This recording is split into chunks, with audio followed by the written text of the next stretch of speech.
No, it's my bad. I'm not thinking about it. They want the Eagles to beat the Packers because they're in a division race with them. Yeah. And also they play the Eagles next week. Right. So they're going to be super happy that the Eagles won because the Eagles won't be motivated to play against the Lions. Correct. Double win. This is actually the easiest one of all. But if the Packers win, then the Eagles won't be as motivated against the Lions. No, if the Packers win, the Eagles will be super motivated. I'm getting crossed up here.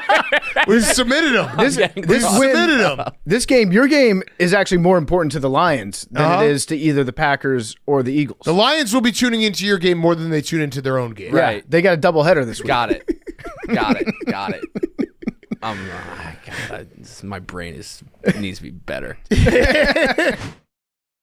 On today's Pardon My Take, presented by DraftKings, we have our good friend Chris Long on the show talking NFL football. Great time with Chris. It'd been too long. That wasn't a pun, but it worked out that way. We're going to do our Week 10 picks and preview. We're going to sadly recap Thursday Night Football that absolutely sucked. We're in that zone now later in the season. We're just going to get shitty-ass Thursday Night Football games. We got Fyre Fest. We got some Windmill talk, Jerry's Fantasy Minute, and our best bets. And it's all brought to you by Game Time. The NFL is in full swing. Tailgates, pack stands, that buzz before kickoff, but getting in, nightmare. Queues, price jumps, getting logged out mid-click. All you want is to be there, beer in hand, losing your voice with the crowd. And the Game Time app gives you advantage back to fans. It's the hack for unlocking amazing tickets and experiences in a few taps. It's incredibly easy to use, and the Game Time guarantee means you can trust you'll get 100% authentic tickets on time and at the best price. Plus, fees are always included, so what you see is what you pay. We're looking at tickets for, what do we got? Steelers at Chargers. Steelers at Chargers. What are the prices? A lot of Steelers fans probably going to this game. You can get in for $173 in LA. Okay. So take the guesswork out of buying tickets, NFL tickets with Game Time. Download the Game Time app, create an account, and use code PMT for $20 off your first purchase. Terms apply. Again, create an account, redeem code PMT for $20 off. Swipe, tap, ticket, go. Download the Game Time app today. Okay, let's go.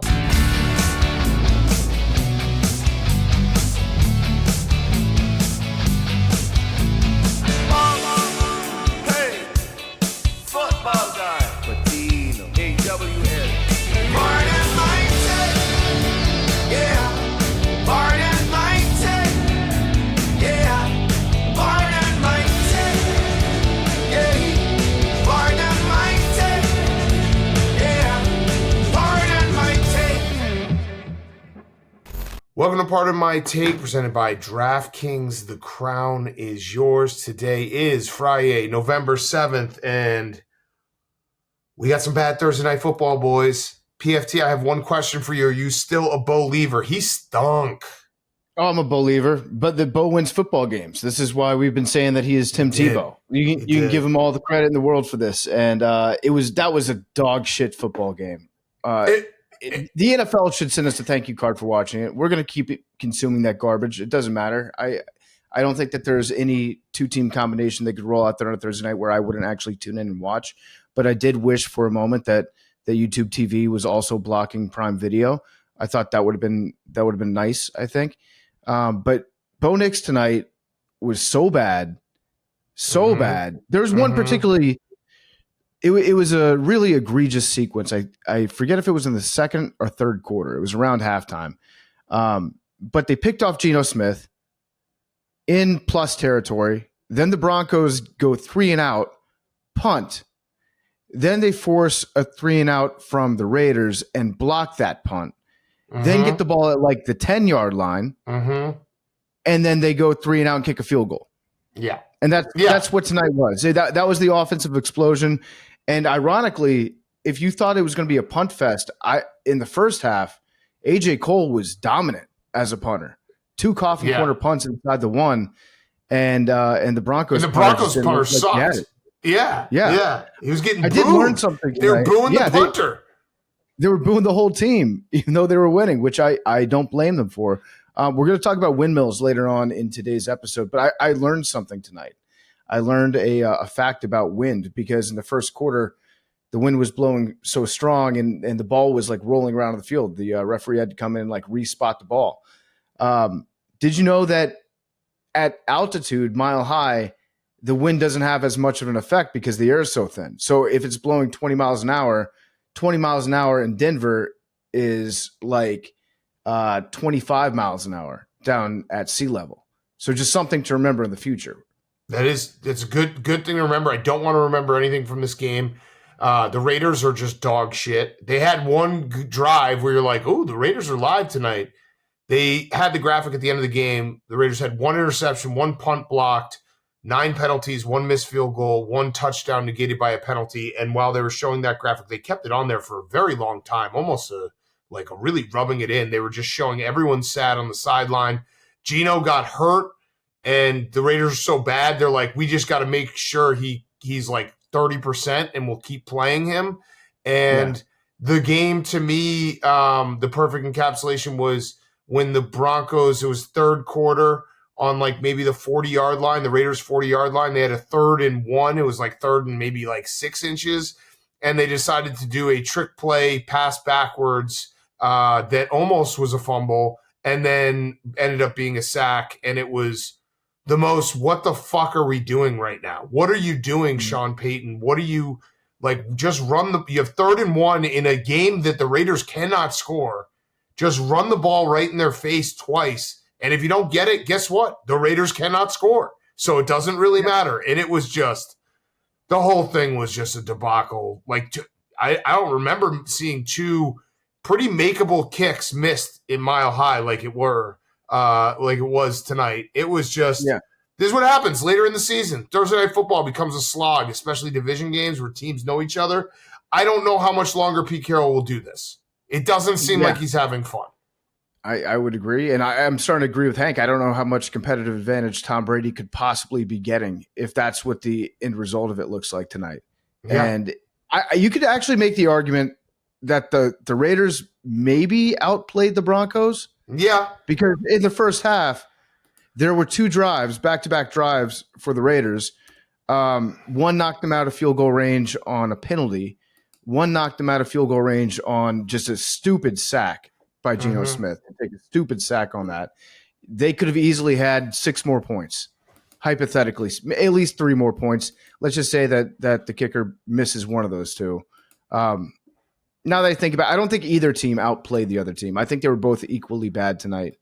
Bo Nix, sometimes when he drops back and he just chucks it, he looks like he's playing 500 the most of any NFL quarterback I've ever seen.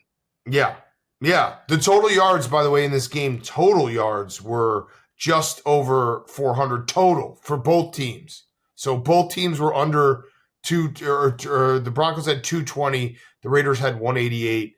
It was, both had 10 first downs. Yeah. I'm looking at the stats right now. It was, 6 passing first downs to 5. 4 rushing first downs to 5. Like they were both just shitty, and it was a tough watch. 22 penalties total, and the Bo Nix's. I will say this: Bo Nix's interceptions weren't really his fault. No, they weren't. Well, Colts just got bad. The first one. Yeah. The first one was. The second one wasn't his fault. The first one was. The first one was the 500 throw where he drops back and he throws it as high as he can. And underthrows his receiver by about 7 yards, to the point where the receiver, a cornerback, and a safety all turn around, get their hips squared to the ball, retreat 3 yards, and then jump in the air to try to make a catch. Yeah, that seems to be what Bo likes to do. And I think we were all waiting for him to just turn it on in the fourth quarter, because the Broncos' offense is so much different in the fourth quarter than it has been for the previous 3 quarters. It just never happened. It was just they built the entire game out of the first quarter. Yeah. So, all right, that was Thursday Night Football. I'm mad at ourselves for waiting to record the beginning of it. We should have been smart. We love the AWL so much. We had to. We always stay up for Thursday Night Football. I'm mad at myself right now. I think the AWLs are mad at us. They're like, why did we do 8 minutes on what the fuck we just watched? Just prolong the game. It was a little overtime from a shitty game. Got it.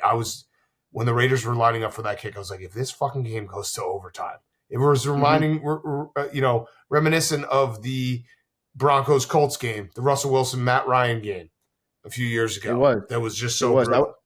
I would have liked Al to get a little bit more upset during this game. He usually reserves his anger for the referees now on Thursday night, where he'll just be like, "Yep, well, I could have told you there was going to be a penalty before they snapped the ball."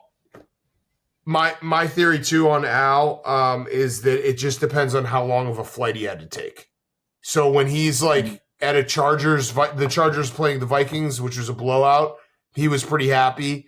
Tonight, Broncos, like Denver to LA, is not that long of a flight. If he has to call next week, Jets, Patriots, we're going to get a surly Al Michaels because he's got to go cross country. He's going to be pissed off. That's a fact. do like it. It's cathartic for us to listen to because we're thinking the same things as Al. So I'm glad that he's reached the point in his career where sometimes he just doesn't give a fuck and he'll be like, this game stinks, guys. I'm sorry. They actually need to do that for. Like, they should have a second set of announcers for when a game goes really shitty that you can roll in that are just, it's like, you know what? The way this game's going, we're bringing in the hater crew. And they just start shitting on everything. We should have, that should be something that you can opt into. I think we'd be pretty good at that role. Yeah. Yeah, we'll just sit in our studio and be like, hey, just call us. When a game's going really bad, we'll just hop on and we'll just be the hater crew. Yeah. I like that idea. I like it a lot. Yeah. Okay. We're going to kick it to ourselves. Back in the studio, we're going to have more fun because we actually have week 10 to talk some windmills, talk some Jerry O'Connell, have Chris Long on the podcast. Great podcast. Back to ourselves. Okay, before we get to the weekend preview, DraftKings, NFL fans, what's your favorite touchdown? There's over 100 years of TDs to pick from. For me, it's the next one because with DraftKings Sportsbook, an official sports betting partner of the NFL, every touchdown could bring you closer to cashing in.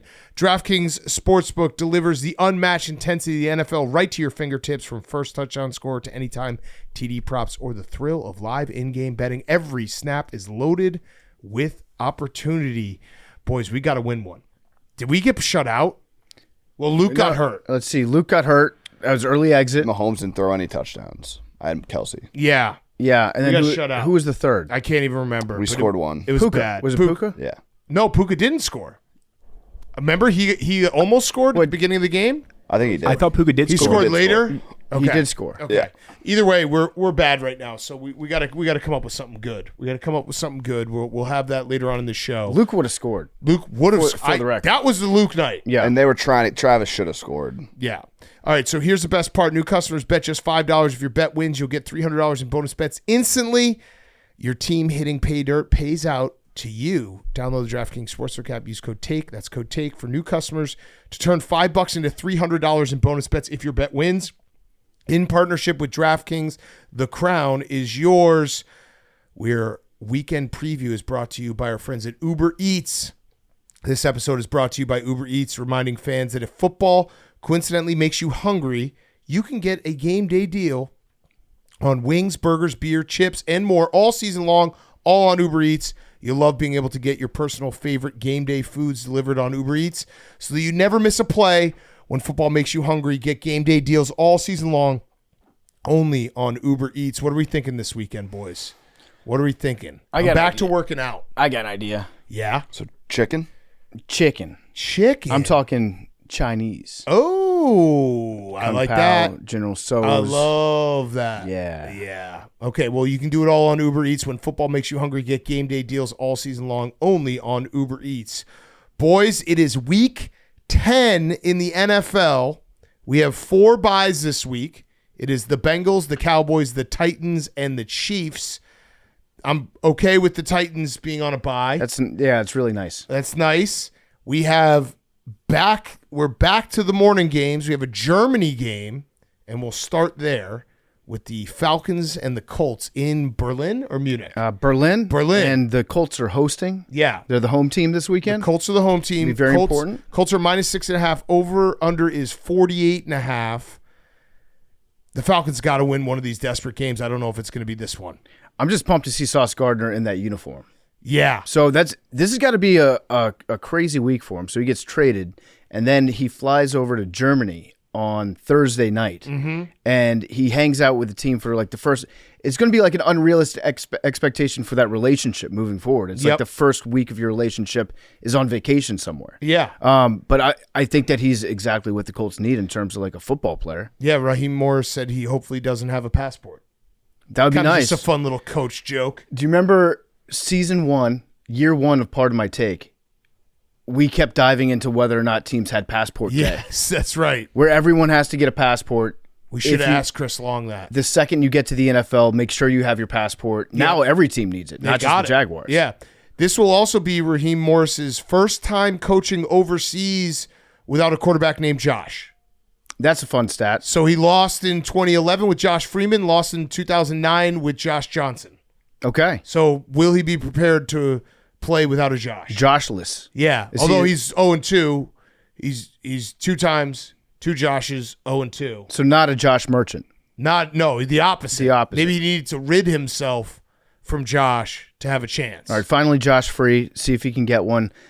I like the Colts in this one. Yeah, I mean, I think the bounce back for the Colts is going to be high. They're a very good team. We talked to Chris Long about it in a minute. Like adding someone like Sauce Gardner at the deadline, it gives you the pump up of like we're going for it. Mm-hmm. I do have one thing I wanted to throw out to you guys, and I'm going to say this right now. I don't believe it, but I was just looking at it. Okay, I was just looking at it, and it's the odds to win the AFC South. Obviously, the Colts are very, very good. They're 7-2. The Jaguars are 5-3. Yeah. The Jaguars are plus 310 right now. And I say that because if you've looked at the Colts schedule, it's not easy. Yeah. They have a pretty tough schedule. Sold. So I broke it down. The Colts are playing the Falcons this week. I think that's probably a win. Then they have the Chiefs, Texans, Jaguars, Seahawks, 49ers back-to-back is tough, and then finish again with the Jaguars and Texans. This all comes down to, my theory is this. The Jaguars actually control their own destiny. If they could somehow beat the Colts twice, they will win the AFC South. Yeah, that counts. Yeah. That counts as control your own destiny. Yeah, like if you look at and then on the other side, the Jaguars' schedule is a lot easier. They play the Texans this week. Then they have the Chargers, which is a tough game. Then the Cardinals, Titans. They also have the Jets in there, and they have the Titans again. So they still have 2 more games. They have 4 games against the Titans, Jets, or Cardinals. You sound a little bit like Prisco right now. I'm just saying. If you look at the Jaguars' schedule, I don't think the Jaguars are better than the Colts. I just want that on the record. No. I'm just saying if you're looking for value, the Colts have a difficult schedule, and the Jaguars have an easier schedule, and they play twice. And if the Jaguars can somehow beat the Colts twice, that would erase the lead that exists right now. Yeah. And then you're just going on the rest of the schedule, and the Jaguars have an easier schedule. I get that. That's a very logical argument for the Jacksonville Jaguars. I just think that the Colts are a much better team. I'm Hank, are you betting it? Yeah, I just did. Oh, okay. I couldn't bring myself to bet it. I was just more doing a thought starter like, hey, who's maybe got a little value going into halfway point of the season. What's Trevor Lawrence's record as a starter in November and December? I would want to look that up. Probably not good. Because I don't think it's very good. No. I don't think his record as a starter, period, is very good. Because remember, he started with Urban Meyer and went 2-14 or whatever. That is true. But when they've stacked wins, it's usually been early on in the year. Yeah. For the Jaguars. And faded a little. Yeah. By the way, here's a stat for you. Teams coming off a straight-up loss as a favorite before an international game are 15-9 against the spread, including 2-0 against the spread this season. Just an interesting, like, hey, if you were a favorite and then you lost, you usually have a nice bounce-back game. Yep.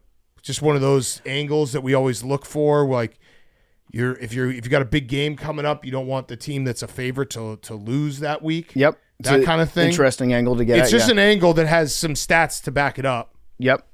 Can you repeat that stat? I don't know if Matt started teams coming off a straight-up loss as a favorite before an international series game are 15-9 against the spread, including 2-0 against the spread this season. That's pretty crazy. Yeah, so like if you're a favorite and you lose a game, you're going to probably have a real. Did you say international? That's international. Yeah, no, I it's know. just one but this data is- point. But that's just, what do you mean? Neutral site. Yeah. So you said international. It's an international series game. Neutral Yeah, site. yeah.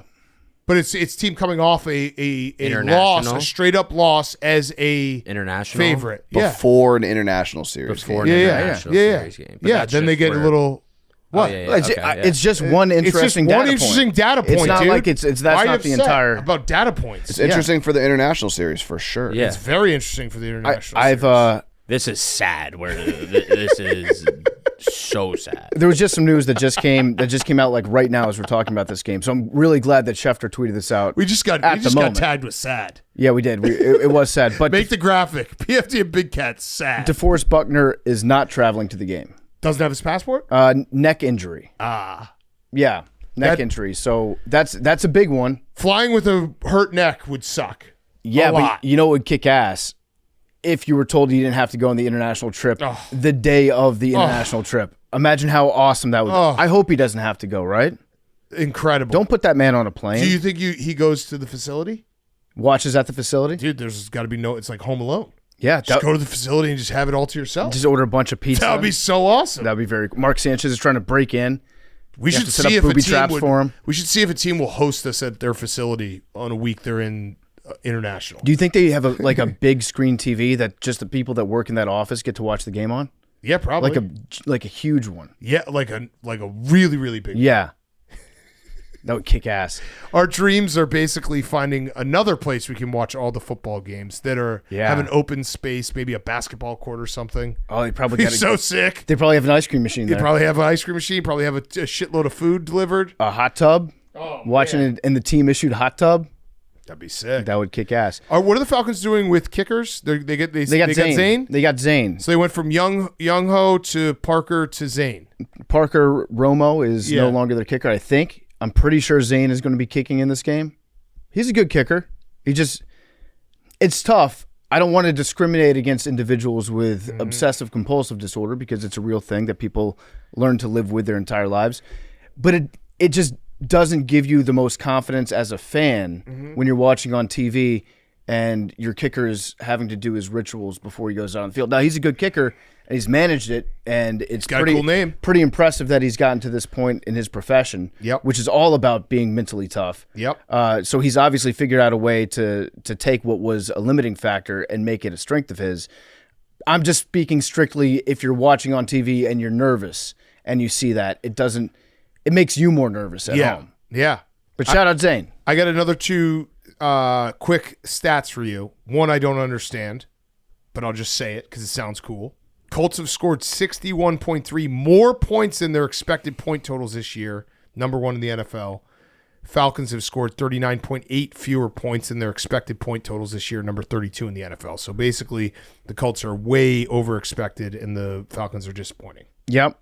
And then the other one, which, PFT, your season last year, there was a big part of what the Commanders were doing was aggressiveness on fourth down. It felt like you guys were always getting fourth downs, having the ball kind of roll your way.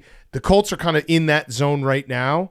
The Colts on the season are 15 of 17 on fourth downs. That's good. 88.2% conversion percentage. No team has ever had 15 plus fourth down attempts through their first 9 games with that high of a conversion percentage.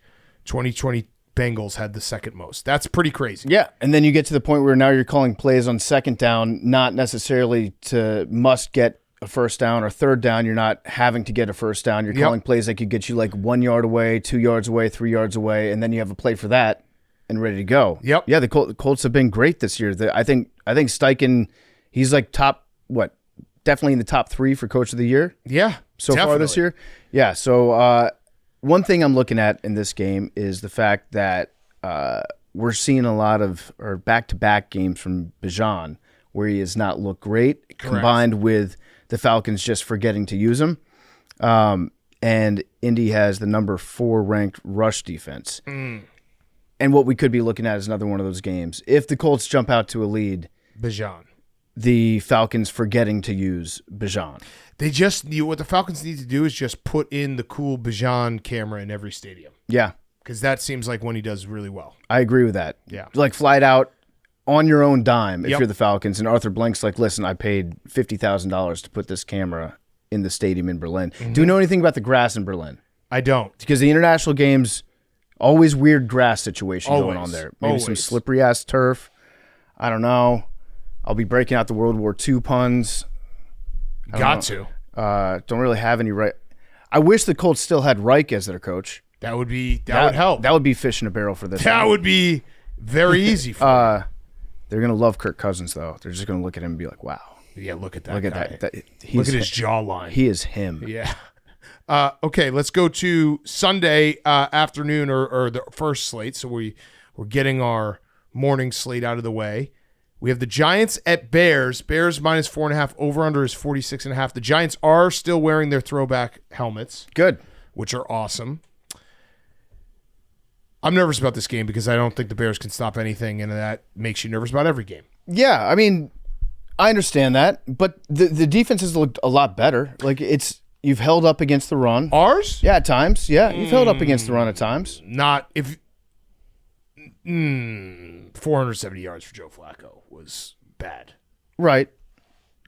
No, the defense is not good, and it's very injured, and we don't have a pass rush, and we don't have a secondary. Two very important parts of defense. I do think the Bears are going to have a lot of success just running the ball down the Giants' throat, and that would be my hope for this game. But yeah, the Giants are frisky. I mean, Jackson Dart is a definition of a frisky quarterback right now. He is. He's made a lot of really good plays when he's had to scramble around off schedule. That's what's tough for Brian Daboll. And he's done a great job, like we said, of trying to date Jackson Dart. Mm-hmm. They're probably going to get Confirmed to the hotel dating. in Chicago, and Daboll's going to be like, oh, this is crazy. They only give us one hotel room. Oh, fuck. I guess we could, I can see if they could do two beds. Yeah. Oh, shit. No, they don't have two beds. So maybe just one. But he does. We'll go head to feet. Yeah, it's all good. But it kind of hurts his case a little bit that Jackson Dart is making a lot of these plays outside the design play, like scrambling around and making something happen on the move. Not really the way that it's drawn up. So while you might get a few splashy plays, Daboll's like, fuck, I really wish that my offense was working a little bit better so that I could claim him a little bit harder. But yeah, I think you're right. I think Chicago's going to just they're going to pound the fuck out of the rock. We got to pound the rock. I did see my friends at Sports Info Solution did send me a positive Bears stat. So the Bears are actually not better when they're doing a lot of motion, pre-snap motion. They have a 53% success rate on dropbacks without motion and 41% with motion. And the Giants, though, are a pass defense that's top 5 against motion and bottom 5 against static looks. So that actually plays into the Bears' favor in this game. That is good. The Giants are not good when it's static. The Bears are better when it's static. How many players are going to attempt to pass for the Bears this weekend? I think as many as Ben Johnson wants. Yeah. As many as Ben Johnson. By the way, Caleb Williams, not wrong, just early. The Bears, through 8 games, have the least amount of punts in their franchise history in the Super Bowl era. Only 26 punts. Not wrong, just early. Mm-hmm. That was bad last year when it was like 85 punts after he sent that text. No, the offense has been looking exciting. Just wasn't right. Yeah, Colson Lovin, MVP. Yes. He won the MVP last week. He did, yeah. He got slimed. He got slimed big time, and Ben Johnson confirmed on a podcast this week that he just watches guys at practice and he notices if they can throw, and he's like, okay, we'll work out a new trick play for this guy. Yeah, you're right. He looks like he's got a fucking cannon on his arm. I do think the Bears are going to win this game. When you go into a game with a bad defense, anything can happen. I have a question about the Bears for you, Big Cat. Yeah. Rome Odunze's dad. Mm-hmm. Yeah, he's always been a little bit of an issue. I kind of like him. Yeah. Because he's like always standing up for his son. Sometimes I imagine that Rome leaves practice. He's like, what did dad tweet? Oh, shit. I don't think it's speaking for Rome at all. No. I think he's speaking like, as a dad, my son's the best, get him the ball. Here's where my take on Rome Odunze's dad, I think his name is James Odunze. He has tweeted many times about stuff. And I think that if you're going to be one of those dads, if you do it a lot, I don't care because it becomes kind of white noise. Like, oh, he's mad again.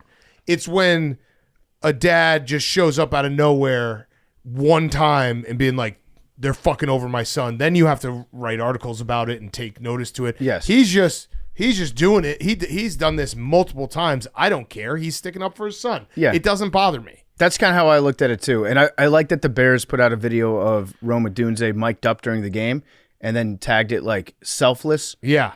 Almost like the Bears clap back at Rome Odunze's dad online. Yeah, he actually, like, if you watch that game, he was doing a great job blocking in that game, and that was a big Ben Johnson culture change thing, the whole no block, no rock. Yeah. And part of the run game being good is because guys are buying in. DJ Moore, Rome Odunze, these guys are buying into blocking downfield, and you get these big chunk plays in the run game. So, yeah, Rome's fine. He had one game where he didn't catch a ball. Who cares? He's got a good amount of touchdowns this year. I think they'll probably try to target him a few times. I'm excited for this game. So, it's not a must-win, but the gateway, the 6-3 gateway would really be nice if we got to 6-3 and not the 5-4. How hot is the seat for Brian Daboll? Would you say is it blazing hot? Well, because to answer your question, yeah. You have the quote? Yeah, well, I have the report. Oh, I have the John Mara quote. Do you have a John Mara quote? No, there was a report that came out like an hour ago. Oh, I don't have You give that. your quote. Give your quote. The quote from John Mara was, in January of 2025, he said, if I'm sitting here a year from now and you're asking me these questions, I'll take the heat on bringing back Brian Daboll and Joe Shane. It's been almost a year and you're still getting the questions. So you taking the heat? I guess he's got to take the heat. He's got to take the heat. Well, there was a report that came out like an hour ago. Sean Marash from New York. He's a radio host there. He said that Daboll was about to be fired right after the Denver Broncos loss. Oh, wow. When they gave up that late fourth quarter lead, the collapse, and someone talked John Mara out of it. He was going to be fired in Denver, I think. Was it Jackson Dart? It could have been Jackson Dart or Jackson Dart's dad. I don't know. But it did feel like it was that was a very, very bad loss. I didn't know that Daboll – I didn't think that the Giants organization was leave a coach on the tarmac. Yeah. I didn't think that they had that in them. We talked about it on Monday's show. Brian Daboll, first year, 7-2 through 9 games. 2-7, yeah. Yeah, and then he was 7-2 through 9 games his first year. Okay, yeah. And then since then, 2-7, 2-7, 2-7. Yep. You could think he's a good coach. At some point, records have to matter. Yeah. And that's really what it comes down to. I think he's a good coach, but records have to matter. They have to matter at some point. And Jackson Dart's dad went on a Ole Miss podcast this week, and they asked him about Lane Kiffin, and he was like, "Yeah, somebody, we're on a text thread with him. The whole Dart family is still texting with Lane, which is awesome." And then somebody sent a link to like Lane Kiffin to the Giants as a joke, and Lane Kiffin said, "Not interested, too cold up there." So Lane Kiffin has officially taken his hat out of the running to be the Giants' next head coach because of coldness. That's actually like nice that he gets Lane Kiffin is so sought after he can just decide his next job based on temperature. Yeah, but do you think that they would have made more moves if they were going to get a new coach or a new GM? Actually, it's more on the GM, I think. Yeah, I think they're a combo. Like if you're, then they did draft Jackson Dart. Yeah, that's good. If you're trying to attract I think a good young quarterback will bring in a coach, but having assets. That would bring in a great GM, right? Mm-hmm. And so they didn't really get any of those before the trade deadline. But they do have a good they have a good roster or I shouldn't say good roster. They have some pieces that are nice. Yes, they have I think they have the exact right amount of pieces to get a very good coach. Like if you're talking about they have quarterback, they have running back, Andrew Thomas is really good. They theoretically have a very good Neighbors is really good. They theoretically have a very good defensive line. Very good, and a lot. Some very young pieces on defense. So there's something there. Yeah, this will be a tight game though. I just don't know if the Bears have the ability to blow anyone out because of their defense. Are you going to do Giants? I did them last week. Hungry dog? I don't know. I can go back to the well. Okay. Let us know when you start popping up. Okay. I just want to say if Brian Daboll does get left on the tarmac in Chicago, I mean, there's two obvious ones. Just come to the office. Yeah, like you'll come hang. Immediate guest on Part of My Take Sunday night. Couch is yours. We have a Jackson Dart at home. His name's Ben Mintz. Yeah, you can just talk to him. Okay, Bills at Dolphins. Dolphins minus 9.5. Bills minus 9.5. Over under is 50.5. The Bills just own the Dolphins. Mm-hmm. They have owned them in this series. Overall, the Bills have beaten the Dolphins in 7 straight meetings, including 14-1 straight up in their last 15 matchups. That's a lot. Yeah, so the last time that the Dolphins beat the Bills were also on a 7-game winning streak. So it's tough to beat the Miami Dolphins 8 times in a row. Okay. That's what we always say. I think the Bills are probably going to win this game. I would tend to agree with that. Brandon Beane basically was like the trade deadline. It sounded like the Bills were trying to make moves, and it was just what he said. Damn, that was a waste of time. Yeah. That's what he said about the trade deadline. Do you think that the Bills, which fan base do you think is the most upset at the lack of moves at the trade deadline? The Bills could be up there. Patriots could be up there. Hank Patriots personally definitely might be up there. Yeah. Yeah, probably. I'd say probably the Bills wanted a receiver. Mm-hmm. But we're going to talk to Chris Long. He's going to tell us why the Bills are just fine how they are and built to win.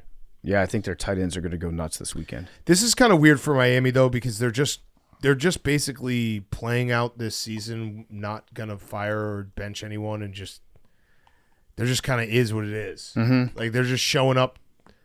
It's that meme, the teacher who shows up the same, like in the same shirt every day. That's just what they're doing. Mike McDaniel's showing up in the same pair of capris. Yeah. Tua's showing up with the same attitude of, hey, I can try my best, but I'm still short. Yeah. And then they're going to lose. And then next week they'll just show up with the same thing and nothing is going to change. I mean, hopefully if you're a Dolphins fan, nothing does change this season. Yeah. Right? Just lose. Just lose. Just lose out. Got to hit the heart. Well, they did fire. They fired Greer. Yeah, they did fire Greer. We didn't think that was going to happen. That's so, true. Like, So if they did make one change. You're right. If you're a Dolphins fan, that's actually a huge change that you have, because I don't think anybody expects McDaniel to come back next season no matter what. Mm-hmm. Right? So they did make the big change that you were renting planes out to fly banners behind demanding. So I think you got to be like a little bit, like a tiny bit optimistic about the direction that you're going. Yeah. So, and then Tua said that he's not playing. He's not playing to keep his job. He's playing to try to help our team win. That's good.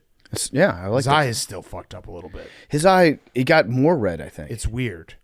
It's weird. So yeah, this game is Bills. Yeah. Okay, next up, good game. Battle of the Purple. Ravens, Vikings. Right now, the Vikings are 3.5-point underdogs. Over-under is 49.5. I like the over in this game. I just don't think. I think the Ravens are ready to take off. I think they're ready to take off. A little stat that a lot of people forget about Lamar Jackson and his record against the NFC. Mm-hmm. He's 0-2 in his last matchups against NFC teams. Oh. Something interesting to think about. Before that, I guess he's 24-3 lifetime against the NFC. Wait, he's 0-2. Who did he play this year? Lost to? Let's see. Well, the Ravens didn't play the Ravens The Lions. game. They lost to the Lions. They Yeah. did. Yes. Anyone else? Don't know what the other team is. Yeah. But it might have run out. Yeah. Philly. No, they lost to Philly last year, right? Did you guys play them last year? Yeah, we won. Yeah. So that's it. I think it's Philly and the Lions. Yeah, 0-2 in his last two. But yeah, he was 23-1 until the loss to the Eagles and the Lions. Yep, down a little losing streak. A little bit of a losing streak. I do agree. I think that the Ravens they're a really fucking good team right now. Yeah. Well, I don't know if they're. I would like to see them win this game convincingly. Then I'm ready to say they're a really fucking good team right now, because it's true. They played. Lamar didn't play in the Bears game, and then the Dolphins. So I'm not ready to say all the way that they're a really fucking good team right now. Is that fair? I think that's fair, but we also expected the Ravens to get really good, even when they sucked. Yeah, I want to see them. This is the game. I This think- is the game that if they win this game, I can get back to saying they're really fucking good. Right now, they're not really fucking good. They're trying to get back to it. We'll also find out a lot about JJ this week. Yeah, How many yards did he have in his wins? 173? 143. 143 yards. 143 in both yards, his 2 wins. touchdowns, 1 interception, 1 rushing touchdown in both of his wins that were 27-24. So that's the formula. That is the formula. Yeah, we've got it. Just get him to exactly that, and he should win. Although the formula is also playing against a division opponent, which is True. not this True. game.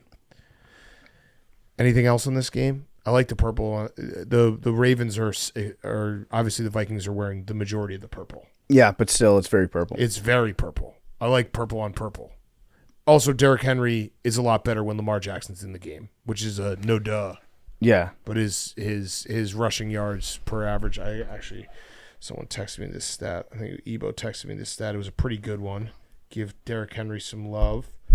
Derrick Henry with Lamar on the field this year. Derrick Henry averaging 6 yards per attempt. When he's off the field, he's averaging just 3.7. That's pretty Makes sense. Drastic Jump off. You gotta worry about everything. This is one of those matchups that I don't recall these teams playing against each other. The Ravens and the Vikings. I would agree. You lose it a little bit because of the purple, But yeah, I can't. This matchup never happens. Yeah. So enjoy it. Also, J.J. McCarthy said that he has an alter ego. He flips a switch on game day, calls it 9. 9 comes out, and I got to understand he can't be at his peak performance throughout 3.5 hours. So how do I find little ways on the sideline to get back to my breath, get back to my visualization that can maintain that intense competitive stamina throughout the whole game? It's the pure will determination to get the job done. So watch out for 9. Dude, that's awesome. 9. So he puts on when he puts on the eye black in the locker room. 9. That's 9 doing that. Doesn't answer to JJ? No, it's Just 9. strictly 9. That's 9. Did you see that clip of him in the locker room? He is a psycho. Yeah, he's nuts. And I do think that his teammates love him. Yeah. Like you saw their reaction when he threw for a touchdown last week. Everybody's bought in on JJ inside that lock. Now it might be bought in like a cult, and it might not work, and they might end up drinking Kool-Aid instead of champagne at the end of the season. But you can tell that his teammates actually enjoy playing for him and they're rooting for him, and they like him as their quarterback, which goes a long way. Yeah. Okay, next game. Browns at Jets. Let's go, memes. Jets plus 1.5. Over-under is 37.5. How we feeling? I actually think the Jets are going to win. I also think the Jets are going to win. Okay. Good. You're back. I'm back. We got to have A.D. Mitchell. There's now a receiver that Garrett Wilson actually respects in the wide receiver room opposite of him. Is Just Garrett excited to see how Wilson they back look. or no? He's back this Oh, week. he is? Okay. Yeah. And Justin Fields doesn't know if he's the starter or not. He'll be the starter. Okay. Because he said that. He's like, I don't know. Yeah, I think they're playing week to week with the starter, which I actually don't mind. Okay. Yeah, keep him guessing. So, Oh. Memes, are you're expecting the Jets to win, or you're hoping that they'll win the game? Where are you at? I'm expecting them to win. It's going to be. God bless John Fanta for going to this game. Yeah. God bless everybody that is attending this game at MetLife Stadium. There's almost a trade this week, Memes, that didn't happen. Did you read about the move that the Jets did not make? No. They received some interest in Garrett Wilson. And do you know what team was hoping to get him and ultimately failed? I'm going to guess the Bills. The Cleveland Browns tried to get Garrett Wilson. I don't know why. Why? They don't really have a receiver. I guess. Judy is kind of, but is he? But why? Why? You just got to try to stack some good players. I think their GM was probably just bored. Yeah. And he's just kind of reaching out, being like, hey, what Wonder if I could trick them. What about Garrett Wilson? Yeah, maybe they'll say yes. Also, I'm very happy that the other trade that didn't happen that was talked about was the Jets trading Breece Hall to the Chiefs. The Jets wanted a 3rd rounder. The Chiefs only wanted to give up a 4th rounder. That would have sucked. Yeah. If the Chiefs got Breece Hall, that would have sucked. Oh, yeah, they would have won the whole thing. Yeah. I want everybody to remember this. If the Chiefs don't win the Super Bowl this year, the Jets stop them. Mm-hmm. Yeah. That's the one team that can stop Facts. the Kansas City Chiefs is the New York Jets. You did your job. It's true. Zach Wilson did outplay Patrick Mahomes on Sunday Night Football that one time. Yeah, he did. Yeah, he did. Also true. Also, Aaron Glenn just made a little correction on expectations for the Jets. Did you see this quote? Yeah. Memes? Sometimes you need to clarify yourself. Yeah, he said, I want this to be a team that the fans are proud of, but again, I never said they were going to be proud of them right now. Just to clarify. At some point, I want them to be a team that the fans are proud of. I stick to that. This will be a team the fans are proud of. Don't let go of the rope and just continue to watch us work. So just so we're clear, he never said right now they're going to be proud of them. Never said that. Yeah, sometimes you got to clarify what you say in front of the microphone. I like it. Yeah. I like just admitting, too, like, yeah, we get it. You guys you're not proud of this. I said at I would all. take out the trash. I didn't say I was going to do it this week. Yeah, right now? It could next week. I'm What are gonna you, do it. crazy? Right now? I think Aaron Glenn. I think the team likes him. He's got some big learning curve about like how to deal with a microphone. Oh, yeah. Well, the Jets PR team is like the worst in the league. How do you think they should have handled that? Like, what if you're the Jets PR team? What would you do? Tell them to stop saying shit. Stop giving expectations. Stop talking. Stop. Yeah. No expectations. That's a good. Yeah. That's Jets good. fans take every single word you say, and they're like, "Well, he said we were going to be proud. He said we were a couple pieces away. He said all we had to Nope. do was retool." Nope. Just to be clear, he didn't say proud right now. Yeah, just say we're going to suck. Yeah. Building for 2 years, and then we'll be good in 2028. I do think that a lot of coaches forget that the majority of the people that are listening to their words are fans of the team. That will take all the good stuff you say and be like, okay, yeah, let's go. I think a lot of times they're just so caught up in not giving any like splashy quotes or bulletin board, anything like that, that they end up forgetting that they can be doing a disservice to their own fans. Yeah. That's good advice, Memes. Yeah, he was essentially aura farming. Memes, question for you. Because this game is not going to be the best game, would you like to talk about wind turbines real quick? Sure. Okay. Max, is it okay if we talk about wind turbines? Because the accusations that you are maybe paid off by oil or someone else, I don't know where your angle is, but you shut down the wind turbine conversation very quickly. You guys can talk about whatever you want. People were mad that I wanted to get back on track, but that's on me. That's on me. But just tell us who's paying you. I didn't even know that wind turbines was a political thing. Me hand up. I didn't either. The fact that it turned in, I just thought that we were going off on a tangent, and I wanted us to get back to football. I just care about the ocean. But Gaz tweeted very funny. He said, also, what the fuck was Max Delante's problem? He spells your name wrong. Not even close Problem to the right spelling continuously trying to change the topic off of wind turbines when Hank was about to take down the whole industry. Max Delante, Lib of the Year.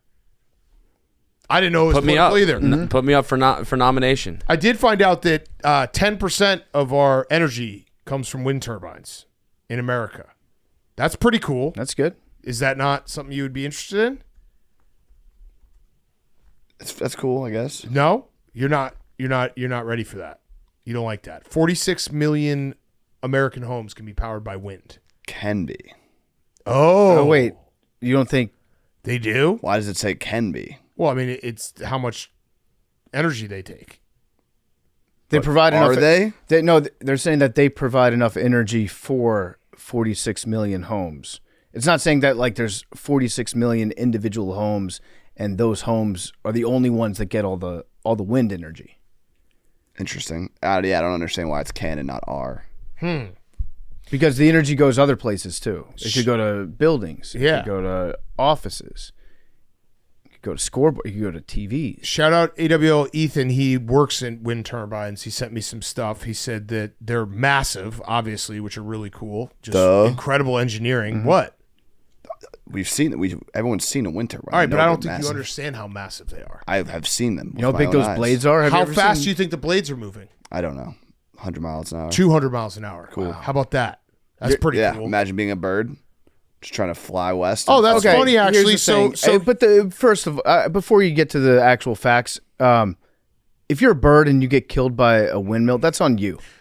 Question: do you have anything against house cats? No. Oh, okay. Because we should probably just eradicate all house cats, because house cats are responsible for an estimated 365 million bird deaths per year. Wind turbines are estimated 140,000 bird deaths. One is man-made. I'm just saying. I'm like, cats are killing millions and millions of birds. That is literally wind turbines the are killing of life. A couple 100,000. That's the circle of life. A couple 100,000 birds fly into a wind turbine like idiots. That's not the circle of life. Did you say 365 million? It's actually the range is insane. I don't know how this is a range. Cats are responsible for an estimated 365 million to 2.4 billion bird deaths per year in the U.S. alone.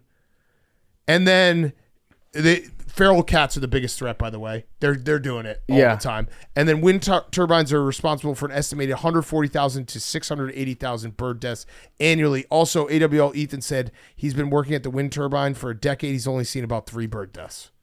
Okay. That's very low. How about that? That's a million birds are killed each day by a cat. And the turbines take 100 gallons of oil, and they can be to keep it going, moving, to like grease the wheels and stuff, and that could be in there for years. 3 bird deaths can't be true. That's what he said. Hank, I think I've had more birds fly into my window in my apartment. What kind of apartment do you have? I live in like. He works on a wind turbine with 400 of them, and he said, I have seen maybe 3 bird deaths near the towers. Hank, I have a question for you. Yes, PFT. Also, how do you feel about electricity? It's cool. Pro. Okay, well, it's interesting because also power lines kill 64 million birds a year, Damn. and they're everywhere. That's a lot. And only 140,000 on wind turbines? It's only 140,000. Yeah, that's on the low And end. it's 316 million Yeah. from cats. From cats. You're forgetting feral cats. They kill all of them. That seems erroneous. but- I Googled it, and I read it off Google. What do Also, you guys think about this? That AWL Zach just brought to my attention. AWL Ethan wanted to say real quick, fuck you, Clay. I don't know what that's about. I was just saying it would do it. Lighthouses can kill birds. Oh, Especially but during lighthouses- migration, when birds are drawn to the light and collide with the I sun. don't see a stat. no! They can kill birds. Anything can kill birds. Zach, you can kill Zach's birds. the one that brought this to my Zach attention. can by the way. do lighthouses kill birds? They can kill birds. What I'm hearing is that Carson Wentz is responsible for more bird deaths a year than windmills. It's difficult. This is AI overview. I'm just going to read off this. It is difficult to give an exact number for lighthouse-specific deaths, but estimates suggest up to 1 billion birds a year die from collisions with artificial light, with lighthouses and communication towers being a significant factor. Okay. That's a lot of bird deaths. So are you anti-lighthouse? Nope. Are you So you're anti-bird. where do you land on wind turbines? I'll say this. Here's what I'll say. It's hard to do research about anything because I'm one, stupid, two, I don't trust AI, and my conclusion on wind turbines are feral cats are a problem. That's the conclusion I came up with. It was either last summer or the summer before, was on a boat off of Block Island, and the captain was telling me about how a wind turbine broke and the pieces of the wind turbine were just completely destroying the ecosystem of the ocean. And basically it did for the whole summer. I'd like it on the record. And so that is my entire basis of being anti-wind turbine. Okay, so maybe on land ones, I really don't have a problem. I don't have any anecdote to go against the ones that are on land. Fine. Get them out of the ocean. I will right now say Why do that they have to be in the I like my ocean? wind turbines not broken. Yeah. It's probably the guy that sent you those stats. Again, did you hear my conclusion to the wind turbine debate? Feral cats are a problem. Just as a That's it. a That's word all I of got. warning, there's been like one guy in the history of the world that is as anti-windmill as Hank is, and that's Don Quixote. And he like got AIDS and died. Who is that? He's the man of La Mancha, Political? Don Quixote. Is that the tequila guy? Yes. That's like tequila, right? Yeah. Why didn't he like wind turbines? I don't know. He just didn't. It was like something going. Probably all the tequila that he drank. I drove mean, I him like his crazy, and then tequila. he went on this quest against windmills, and then I think it was like probably hepatitis or something. He died, had a bad fever, and could not finish his quest against the windmills. It was very sad, but good tequila. But yeah, I mean, again, like I'll stay in our business on getting wind turbines out of the ocean. I don't really barely care even one say way the or the word. other about the ones on land. Okay. I think that's fair. Okay. You know what? I think you're just anti that one wind turbine. Because Yeah, I'll tell you something, Big Cat. it fucked What up. about feral cats? You need fair. I mean, that's just society. That's the world. Wow. Doesn't care about the birds. I think Hank might be like a little bit of a internet gangster, like keyboard warrior, because he and I went out yesterday, played a little golf. There was a wind turbine right there. He didn't say shit to it in person. Oh shit! Yeah. You pussied out? It was right We there. weren't that close. It was in the distance. They're You so pussied big. out? They're so big that it looked Yeah, like it was you got a close, little but it wasn't scared. that Yeah, You what got you a got to little say about that, scared. Gaz? You got a little scared, buddy. It don't wasn't know. that close. It wasn't within distance. I would have tried to hit it with a golf ball. Yeah, no, it was staring you down. I did see that one video where the guy got the soccer ball in the wind turbine. That was cool. That video is cool. Yeah, that was really cool. I like driving on the road when they transport the wind turbines, like the pieces of them. It's crazy how big they are. So we pretty much learned nothing. Yeah. The cat thing is a real That's issue. a big issue. It's a real issue. It's on my radar now. Illinois has more wind turbines than Indiana. I found out. So this all started from you trying to own someone, and then you got owned. No, but Indiana just has nothing. Oh, they're not even good enough to have wind No, turbines. they got the Hoosiers. That's good. Yeah, Indiana's got stuff. They have a lot Indiana's of. got a lot of stuff. I feel like Illinois and Chicago are different. Well, I mean, like if you go south it's like farmland. Yeah, it's just it's completely different. I've only seen this part of Illinois. So have you. No, he drove. Well, he drove to. That's not really. But it's all all of your driving is in other states. Yeah. Whenever you travel anywhere from where we are. What's really cool is driving out, like if you're in the farmland area of like Illinois and Iowa at nighttime, and you just see the blinking red lights from all the windmills that are off in the distance. Yeah. It's kind of cool. And they're very cool. Yeah. And they're just very welcoming. And no birds fly into them. No, but because they've got blinking lights on them. You're like, oh, that light's red. That means danger. Okay, next game. Good job, Jets and Browns. Next game, the Patriots and the Bucs. The game of the week. Oh, yeah. Barstool game of the week on DraftKings Sportsbook. How are we feeling, boys? The Bucs right now are sitting at 2.5-point favorites. The over-under is 48.5. This will obviously be in the Hungry Dog. Okay. Zach, Hank. Feeling good about the game. Could By be the a way, trap game. we should say real quick, Zach is a little nervous right now because Spotify has updated their app, and you can now see how many people listen to each episode. This has been for a little while. Yeah, but shout out the AWLs. It's pretty insane. We have like 500,000 plus people listen to every show just on Spotify. That doesn't include Apple, YouTube, all the other apps. So Zach seeing the numbers and being like, us explaining to him that it's like 1 million people listen to every episode has him a little rattled right now. Shout out to the AWLs, great group of guys and women and everybody who listens. Yeah. So that was just heard by 1 million people. You guys rule. So We might have lost Zach. Zach, if you were to talk to, what's the capacity of Raymond James Stadium? Do you know? 75,000. Okay. So let's just think like if you took, we'll say 25 Raymond James stadiums filled to capacity, and they're getting ready for kickoff, and they want to hear some words of motivation or Zach's keys to the game. All those people right now are in front of you. You have one mic, and they're all looking at you right now. What do you say to those people? Let's play ball. That's good. That's good. I think you nailed that. Zach's not happy with the way that Hank talked about the boat or the ship. Oh, the pirate ship. Not unhappy. It just you didn't have to come for the pirate ship like that. It's a fun thing for the fans. I like the pirate ship. I don't think you I do. like that take. I don't think I just said the shape of the stadium was bizarre. it is. On Yeah, game time. it's weird. Stand on business, Hank. What do you did this wind turbine fuck you up? Go after Zach. I like the fucking boat. I'm pro ocean aquatics, everything involved. So I'm not gonna sit here and besmirch a boat and then prop up a lighthouse. That would make no sense. Okay.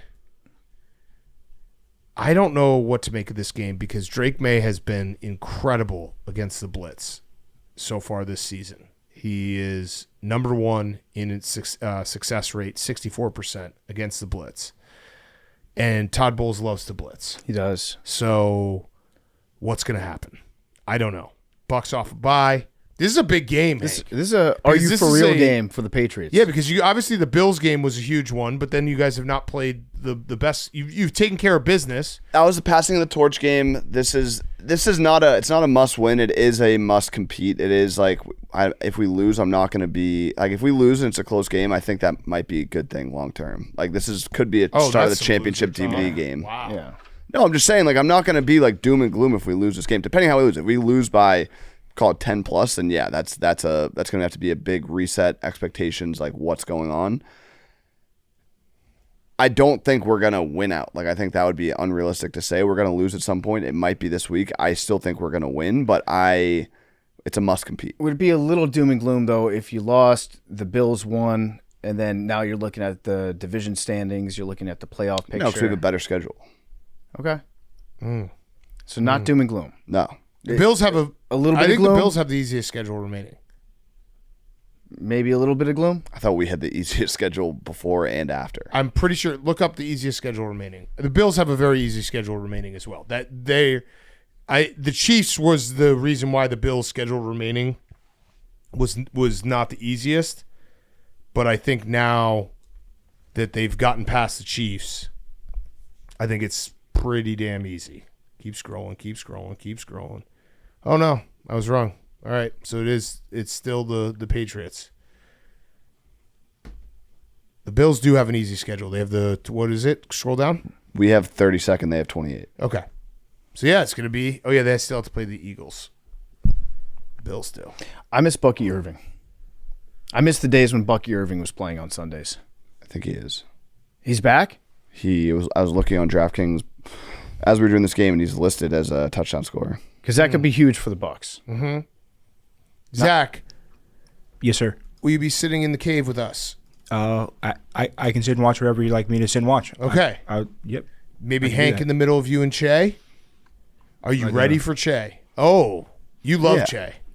Che does nothing for me. Like he couldn't get me mad if he tried, and he's not scary whatsoever. I think that's a good group of guys to watch a game with. Zach is the same. I mean, I don't even. Steven's can be annoying. Jack is just a delight. Zach. Yeah, he is a delight. That was fucked up. Yeah, that was pretty messed up. That was fucked up. What? You just called him name. Jack. They sound so similar. I mean, You called him Jack by accident. Sorry. It's okay. It's all right. Only 1 million people heard him call you Jack. Yeah, I don't care. That has never. If that bothered me, I would have not been on this show 10 years ago. No, but it's in. Zach's got it in his head. no, it's gonna be a good game. I'm looking forward to it. See, these are the takes we Bucs. get now. Give us your spiciest take about this game. Hottest take about this game would be this could be.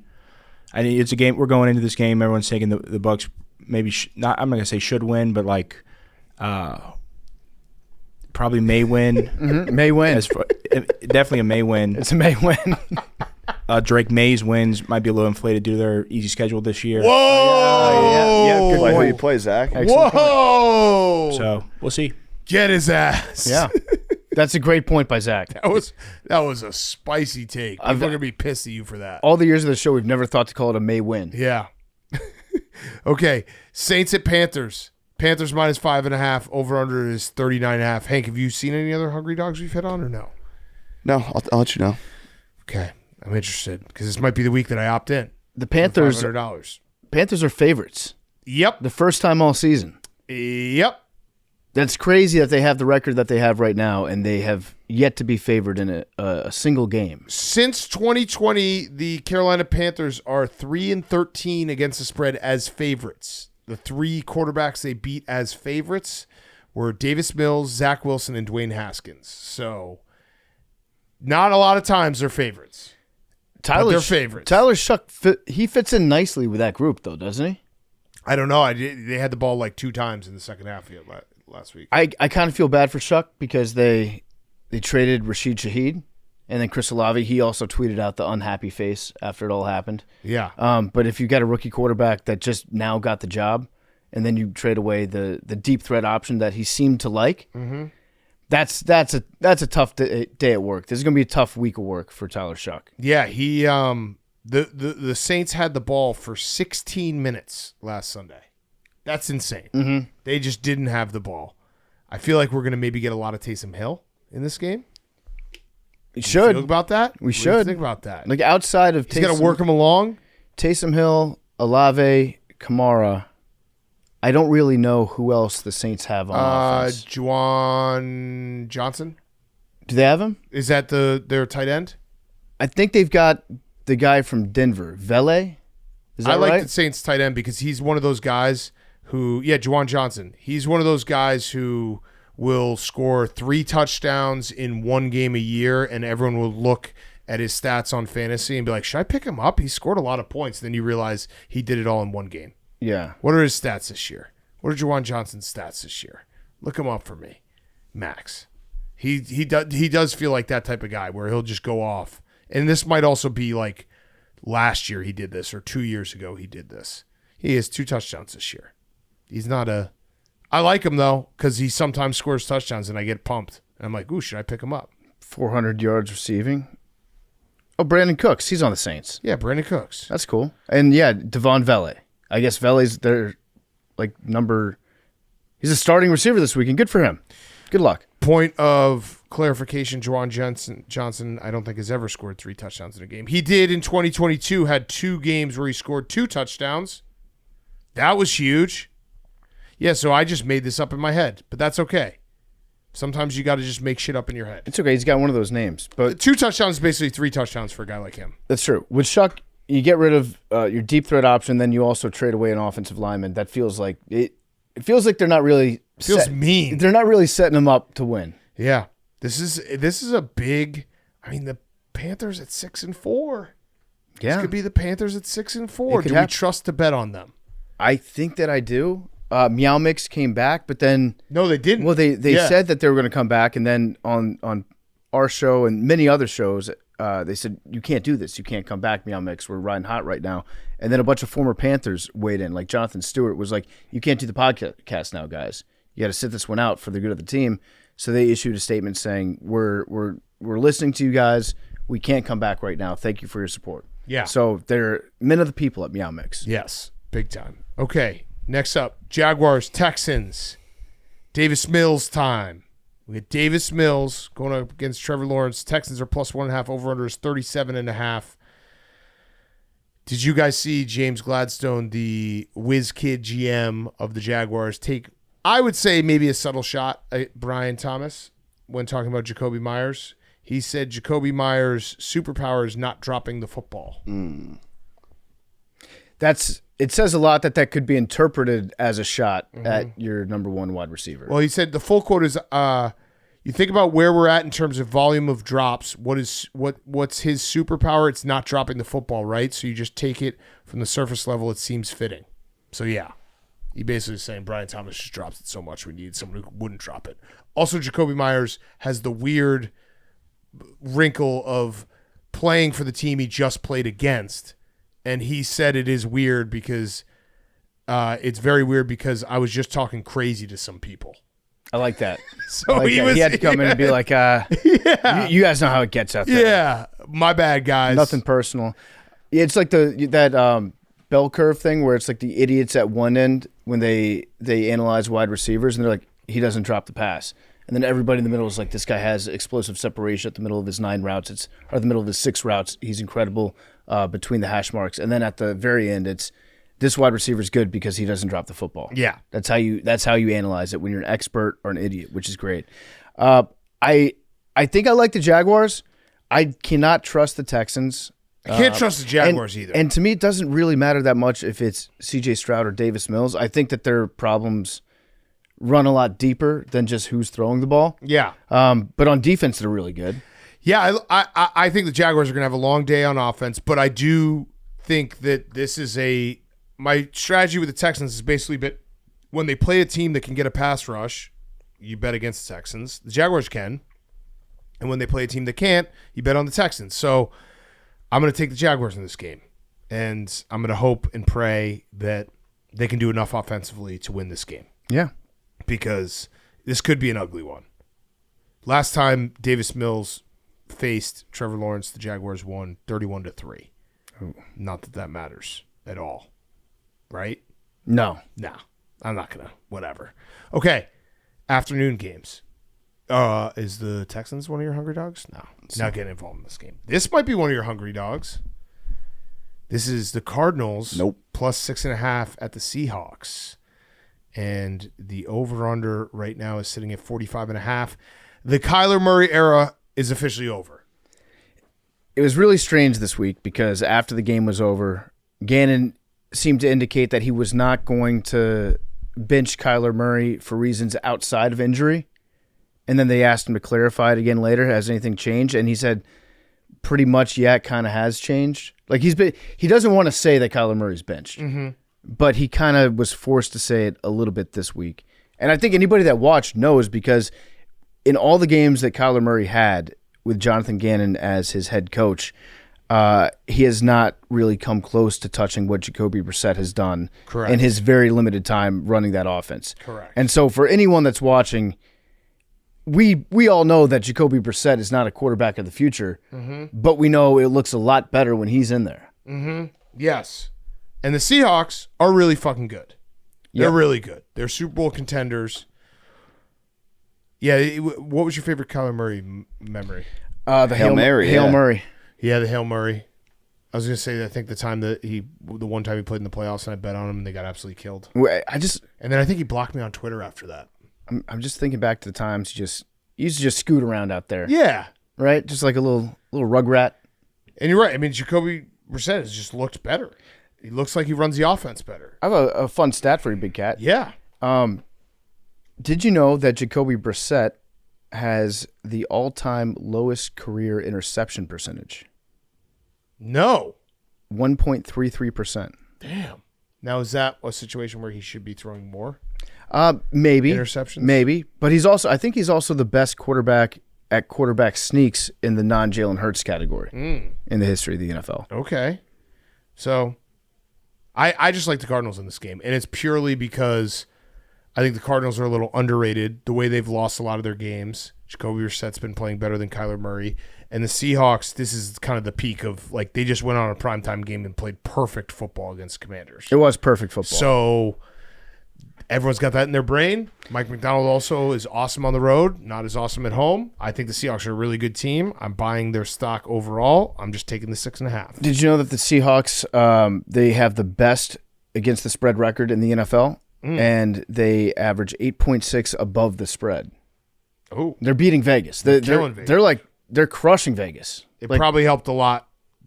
That game did help A lot. on Sunday. They win by 28. That game helped. But they're almost 2 scores above Vegas. Damn. Good for the Seahawks. Yeah. At least Kyler Murray gets Call of Duty time. Yeah, it's a nice time for him, right? Do you think there's a chance he could maybe go play baseball? How cool would that be? Yeah. He's got how much money is he? He's got some baseball in him. I can see some Remember that when that was a real debate? Anthony Rendon tendencies. He made the right choice, I'll say that. Even if he never is a good starting quarterback in the NFL and never gets like another bona fide shot, he made the correct choice because he's made $170 million. Great choice. You have to be a really good baseball player to make that. Great decision. But again, I don't think I'm done with Kyler Murray. The next stop. Get him in a good spot. I think he could have a little second career. I am Jets. I am very done. I'm happy that I'm Jets? done with Kyler Murray in Arizona because I was so sick of that. It's just not. It's not a good vibe. It's just never. It hasn't been a good vibe for a long time. Yeah. And it's good for it to be done. Would you take him on the Jets For free. for free? To not. Nothing in life is free. I think he's got one of the worst contracts in the league. He's got 3 years remaining. They cut him after the second year. So he's got 2 more years of getting like $50 million. Mm-hmm. He should get fat. Yeah, out of protest. He would look hilarious if he got fat. So next year he's making $53 million. The year after he's making $43 million. Potential out in 2028. What about baseball? Would you take him on the Mets? What position? Whatever you want. Sure. What if he quit right now and was That's like, what I'm I'm going saying. to go to spring training? Yeah, it'd be awesome. It'd be a cool he's story. Young, he's young enough. He's young enough that he definitely could still do it. Imagine if he just became a good baseball player. Yeah, he's older than I thought. 28 He just years turned old. 28. Yeah, no, there's late bloomers. Yeah. He could do it. Okay. We got 2 more afternoon games. Rams at Niners. This is going to be a good game. Oh, here we go. Niners plus 4.5, over under 49.5. I know what you're going to say. Yeah, so the last 14 times these teams have played, the underdog has covered 13 of them. Yeah, and Kyle Shanahan, he owns McVay. Mm-hmm.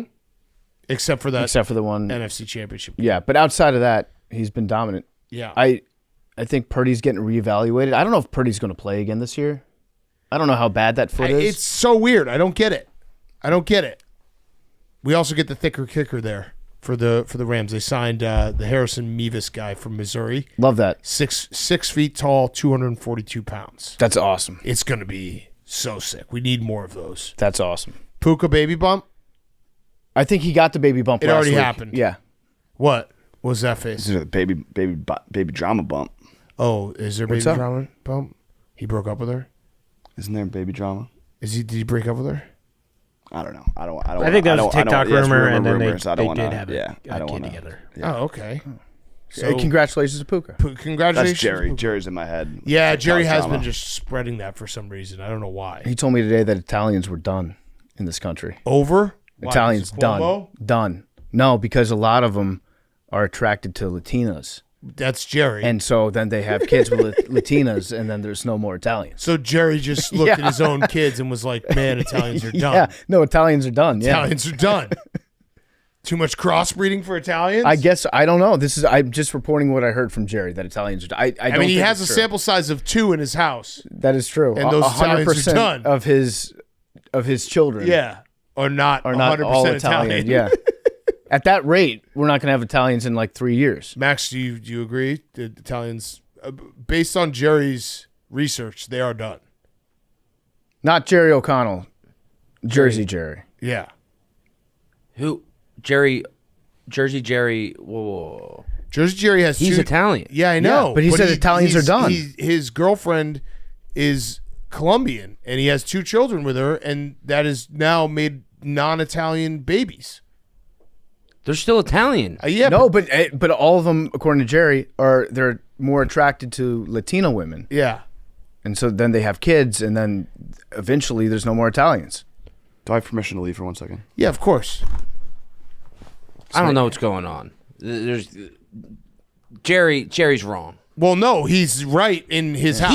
He is attracted to Latino women. Correct. Yeah, and but he's Italian. But he doesn't get to speak on all Italians. Anecdotally speaking, he's right. Wrong. he's 100% right for what he knows. As an Italian, he's attracted to Latinas, and then he procreated with a Latina. He is right for himself. My fiance also not Italian. Oh, no. Here we go. Here we go, Max. My wife's Italian. I'm not. There we go. There it is. Yeah. So it keeps happening. No, that's what we're that's not saying. good. It keeps happening. I'm 1% Italian, and I got to say, my brother's married to an Italian. I'm probably at least 2% attracted to Latinas. So yeah, the math checks out. Mm-hmm. So your brother's got to have like 1,000 kids. Big Dom. Big Dom. Big Dom. Shout out, baby Dom. Shout out, baby Dom. Okay, I like the Niners in this game. I do too. We finally got a hungry dog, and then Hank left. Yeah, no, I do too. I like the Niners a lot. I wouldn't care who the favorite was. I think I would take the Niners. Yeah, it's a game where you just take the underdog. That's exactly right. Yeah, this was Hank's big moment with his hungry dog. Yeah. Well, yeah, he did ask for permission. Yeah, he did. What has he got? He's got to pee? I think maybe Oil Lobby's hitting him up. He's so scared of the windmills. Yeah. Okay, PFT, your game. Commanders are currently 7.5 point underdogs. Over-under is 49.5. Mm-hmm. How you feeling? Terrible, because the Lions, they lost last week, and their backs are against the wall. Mm-hmm. We're a bad team that lost last week, so that doesn't really affect us as much, in my opinion. Not only did we lose, we obviously lost Jaden. Marshawn Lattimore tore his ACL, which is saying, like, he stunk. Yeah, but you could have maybe traded him?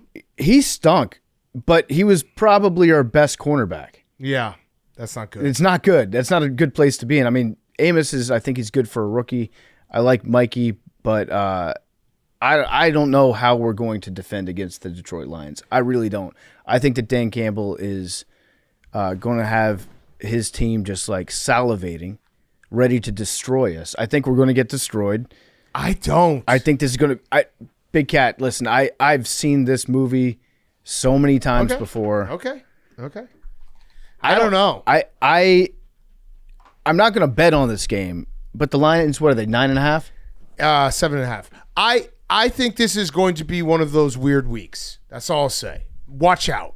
Feels like these are the weeks where, we're going to have one. Maybe it's stupid to try to time it, but there is definitely a week in the next couple of weeks coming up where everyone's going to lose everything. Here's what I will say. I think that there's probably, if you want to bet on the props, I could talk about some of the props in this game, because I think that Vegas doesn't think that Marcus Mariota is capable of throwing a forward pass. And he is. He is. And he can throw some touchdowns.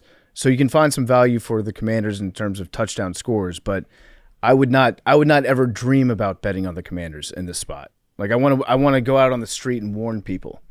Like, are you or a loved one considering betting on the Washington Commanders this weekend? Because we suck dick. And we got, obviously, Luke is out. Terry's still out. So we got Debo. We got Marcus. We got Bill. and we don't really play defense at all. But we did make a big move today. Joe Witt, our defensive coordinator, he's moving down to the sideline. Oh, So, huge. yeah, instead of getting fired, he just is going to take it. Maybe it was just an optical illusion. From where he was sitting, the defense wasn't bad. Now that he's going to be on the sidelines, it might look better up close. It'd be nice if he were to change up the defense a little bit, but I don't think he wants to do that. The other story this week was Dan Quinn taking full responsibility for leaving Jaden in the game, which I agree. Yes, Dan, that was your responsibility. It was good to hear him say that he was responsible for it. And I think that the team's still going to play hard for Dan Quinn because they like him. But that was the stupidest fucking mistake that you can make if you have a player like Jaden Daniels, and he made it. Yeah. Really dumb. But to his credit, he was like, "Yeah, that was a stupid fucking mistake that I made." Yeah. And you can judge me on it. So at least he owned up to it.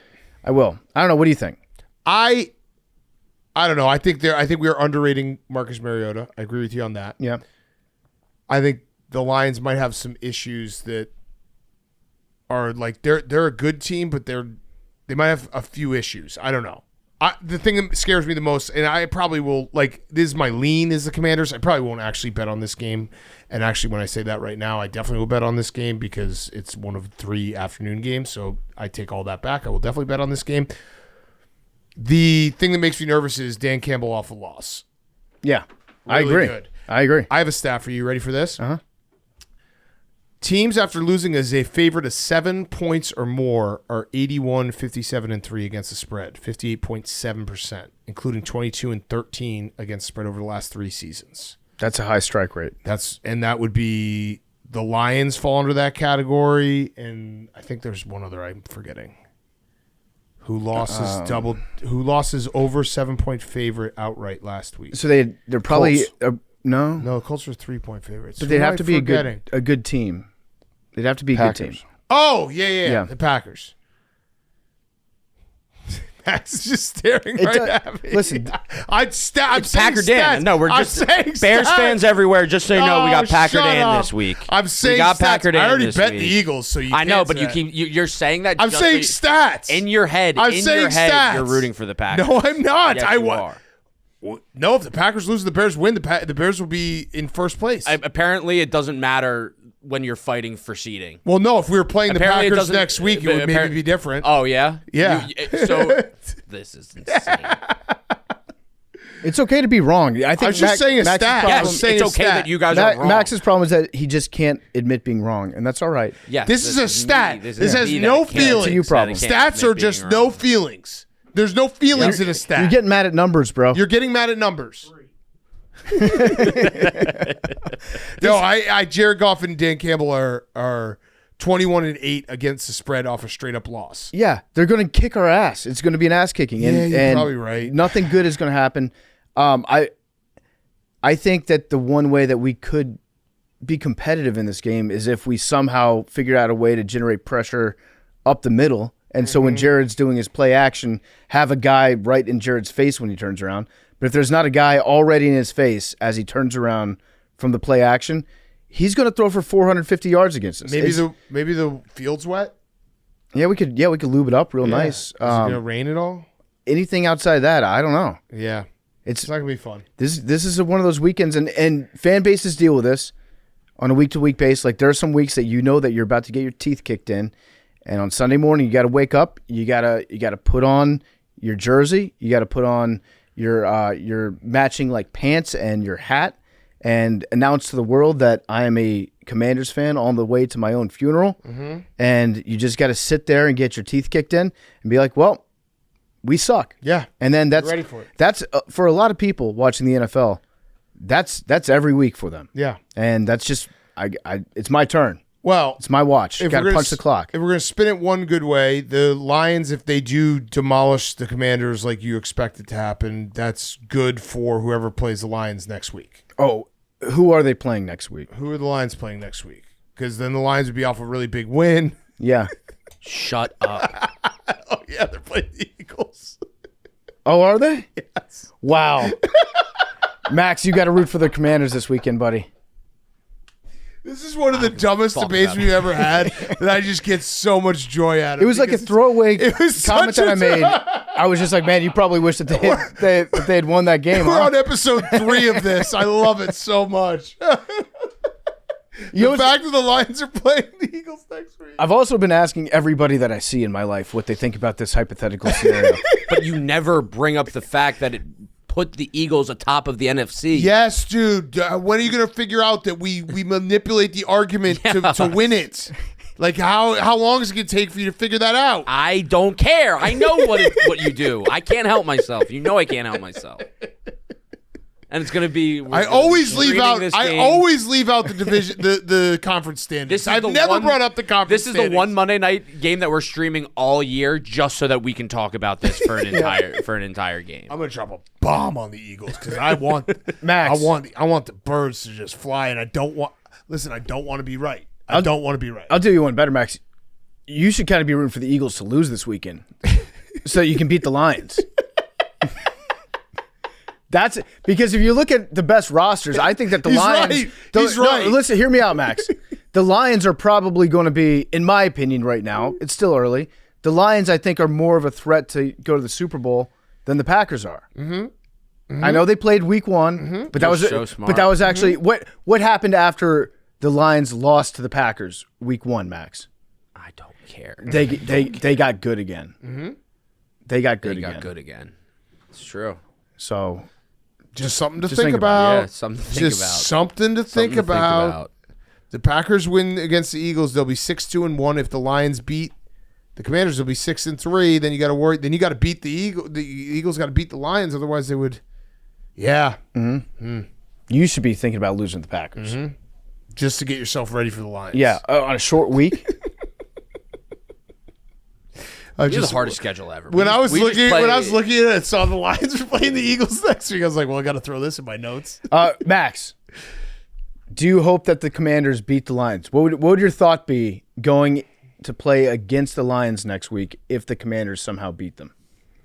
I would like the Commanders to beat the Lions. Look at you. Look at you, Commie Max. No, I would like the Commanders to beat the Lions. Rooting for the Commies. I want all of the teams in the top of the NFC to lose. It'd be sick if we beat the Lions and went on a winning streak to end the season, and then we overtook the Eagles. Ooh, all because are you going to start rooting against the Bears? All because Max. If they beat the Giants.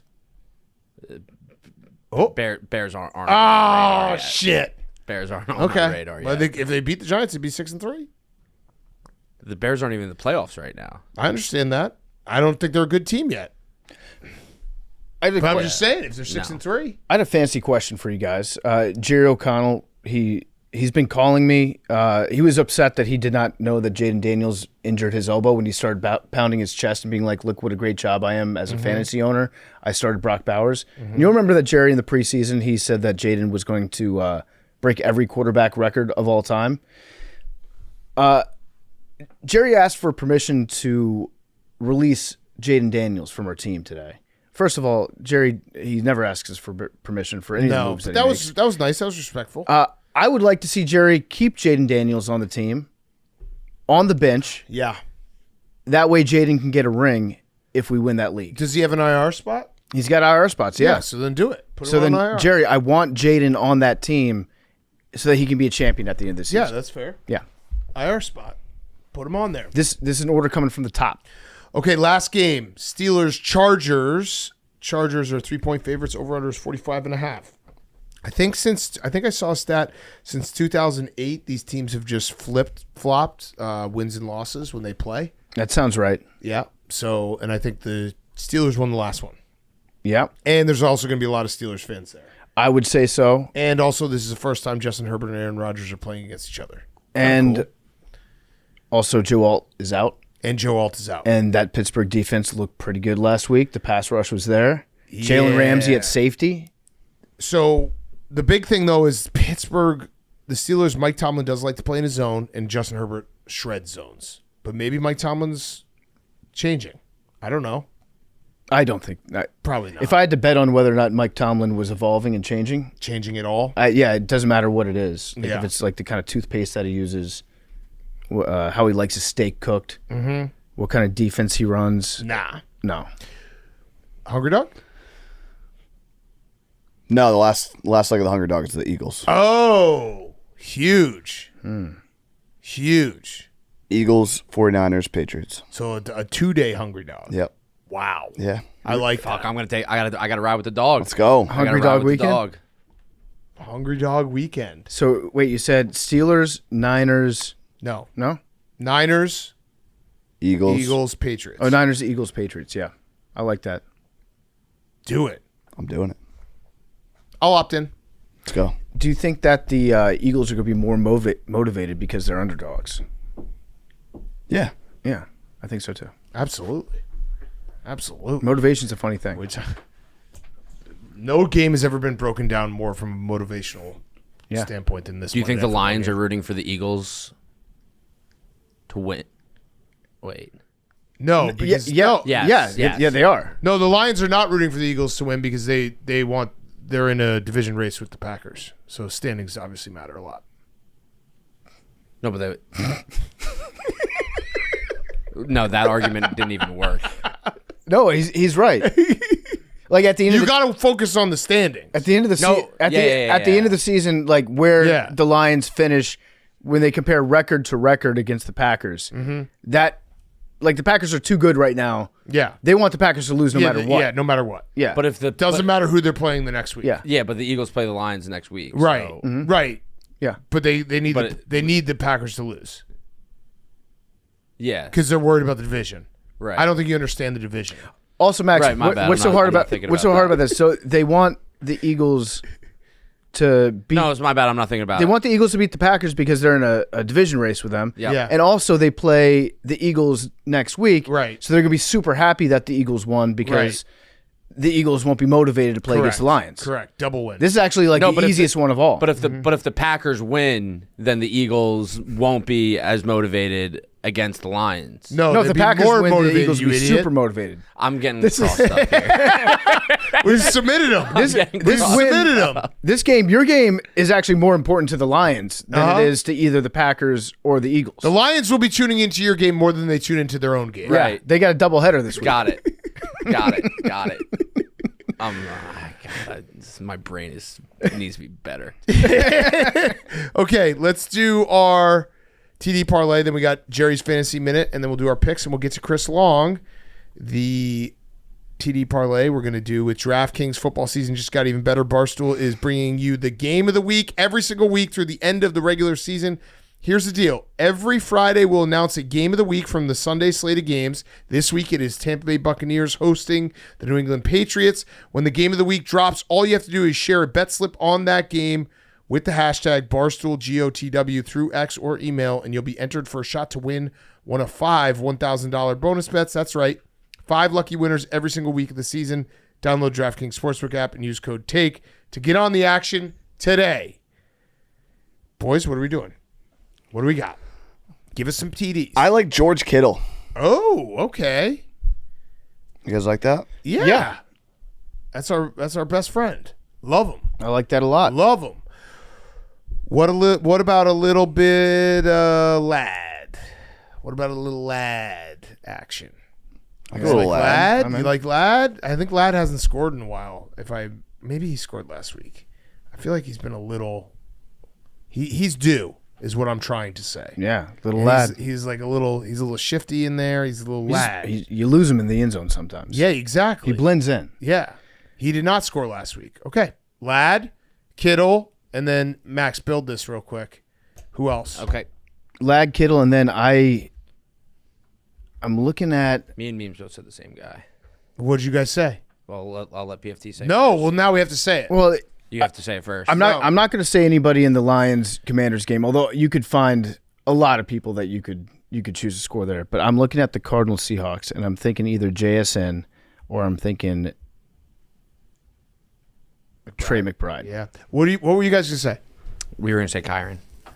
Oh. I think he's like even money, which is, I feel, good value for. I like Because he McBride. fumbled. McBride? Yeah, we go a couple tight ends, then McBride, that would be some juicy odds. Lad, Yep. Kittle. Yep. That What do we got? Is that right?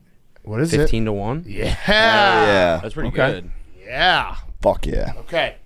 Let's listen to Jerry's Fantasy Minute, and then we'll do our picks. By the way, all the Dodgers fans that are just leaving signs saying "Let's go Dodgers" on his car, please stop. Don't do that. It's very mean. Please keep doing it. All right, start the music. Start the music means I got 1 minute. Okay. Hey, welcome to Fantasy Fuckboys. We're going to do something different because Reddit said I was doing this all wrong, so we're going to fix it. We're going to start savages, people who are savages on the internet, especially Colts fans. Love you, Seth. We're going to sit blind resumes. We're done with that bit, fellas. No more blind resumes. Sit them. We're going to sit 1-800-GAMBLER because Big Cat's never calling them after Trevor Lawrence ran in for a touchdown. Congrats, Big Cat. We're going to sit wind turbines because our green energy expert, Hank, says they're not good. So we're going to sit them. We're also going to... Thank you, Jerry. We're going to start the people of Indianapolis, okay? Come on, memes. Do better. Love Indianapolis. We're going to sit the Pats trading at the deadline. Yeah, they're receiving corpse. Hard P are super good. That's did it. 1 minute. Fantasy stuff. Start all the Giants. Slayton, Theo Johnson, and Davis, that running back in the Jets, because Breece Hall isn't going to play. Call 1-800-WIN. Yeah, the Twisted Tea out there. Look at him. Company man. Was that Company at man. that Los Angeles grocery store that charges like $400 for a strawberry? Ralph's? I liked Ralph's. Erewhon? Erewhon. Oh, Yeah, I think yeah. Jerry's shopping at Erewhon. I like Ralph's. Shout out Ralph's. It's a very funny name. Good job, Jerry. He's streaming. He's streaming all these guys. Yeah, he's streaming everyone. We didn't do any blind resumes We haven't done blind resumes. in over a day. I think we may have done a blind resume on The Sunday. Eagles didn't play last week, so you didn't do a Jalen Hurts blind resume. That's I think you the did only one reason. 2 days ago. I Yeah, I did. said only. We haven't done one in a day. We haven't done one in at least 1 day. That's pretty good. It's been 2 days. Yeah, listen. We can't just go cold turkey on blind resumes. No. Okay, let's go picks. What are the standings? There's a 3-way tie for last now. I Yeah, think. Big Cat's in first. Yeah, you Max got a in good second. record. 12-6. I went 2-0 last week because I doubled up on the Bears game. Big Cat hasn't lost in 3 weeks. Oh, Beast. that's guaranteed loss now. Big Cat is 12-6. I am 10-8. Zach is 9-9, and then Memes, Hank, and PFT are all 8-10. I haven't won in 3 weeks. Oh, so bet memes and fade me. Memes is tanking. Who's up first? It'd be Zachary. Zachary. Over 1 million people listening. In the Falcons Indiana Colts Colts game, I would like to take the Colts minus 6.5. That was good. Nailed it. In the Falcons Colts game, I would like to take under 48.5 points. In the Patriots Bucs game, I'd like to take over 48.5. Fuck, man. All right, then I will take the Lions minus 7.5. Please. Memes. I was going to take that. I was going to take the Patriots over. I'll do Ravens Vikings over 49.5. And then I will do the Buffalo Bills minus. Whoa. Wait, somebody took that? No, it's my fucking It's turn. Max's fucking turn. What Oh. the heck, dude? Which one do I get? You got the first one you said. Okay, cool, The Vikings, cool. Ravens over. Cool. I would like... Whoa. I would like to take the Chargers minus 3. What's this voice we're using here? I don't know. Did anyone take Giants Bears over? No. I will like take the that pick. Giants Bears a over. good pick. I was going to take that. Good pick, Max. Thank you. pick. I'll double up then. Ravens minus 3.5. Henry? Oh, by the way, the Giants Bears number is over 46.5. I didn't say that. On the DraftKings Sportsbook. I will take the Lunder. Colts Falcons under 48.5. I already took that. Fuck. That's not in London. It's in Germany. It's The the Junder. Thanks for listening. Berlunder. I will take the fucking, I don't know, man. Give me something gross. Give me the Jets Browns over 37.5. I like it, Hank. Did someone take the Niners? No one took the Niners? I'll take the Niners plus 4.5. Good pick. Good pick. Nice pick. Thank you. I think I'm going to do it. I'm going to take the Carolina Panthers. Oh, -5.5. ballsy. -5.5. Keep pounding. Keep pounding. Who's beating the drum this weekend? Hopefully, the Meow Mix. No, Mike, the guy who does the raps, fucking awesome. Oh, Carolina Mike. Carolina Carolina Mike's pretty great. Yeah. I would like to see Meow Mix beat the drum at some point. That would be cool this year. That'd be great. Do the right thing, Panthers. Zach, Is the over in the Steelers-Chargers game still available? I believe it is. Who's playing in that game? It's going to be the Steelers and the Chargers. Okay. Where are they from? I would like to see Aaron Rodgers get the end zone. I want to see some. It's going to be good. No, That number is 45.5. Where are the teams from, Zach? Give us the official pick. Pittsburgh Steelers and the Los Angeles Chargers. I mean, Over. Zach, I thought that your analysis you just gave that game was awesome.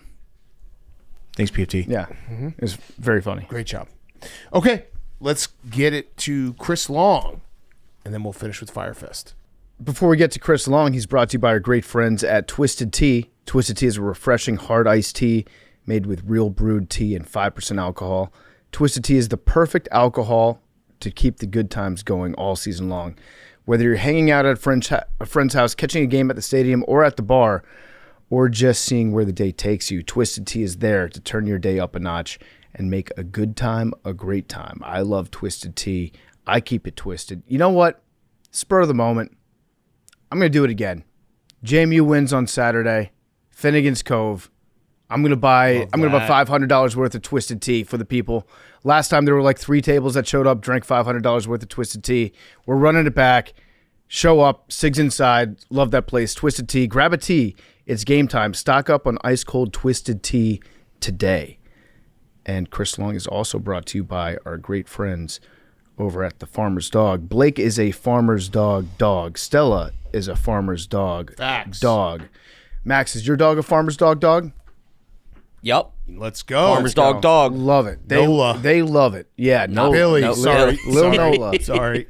That was her name. That was her name when at pause. That pause. At pause, yeah. And the Farmer's Dog, they make great food. Blake absolutely loves it. He wakes me up in the morning. He can't wait to have breakfast. I've noticed that earlier and earlier in the evening, he's like coming to me like, hey, it's dinner time.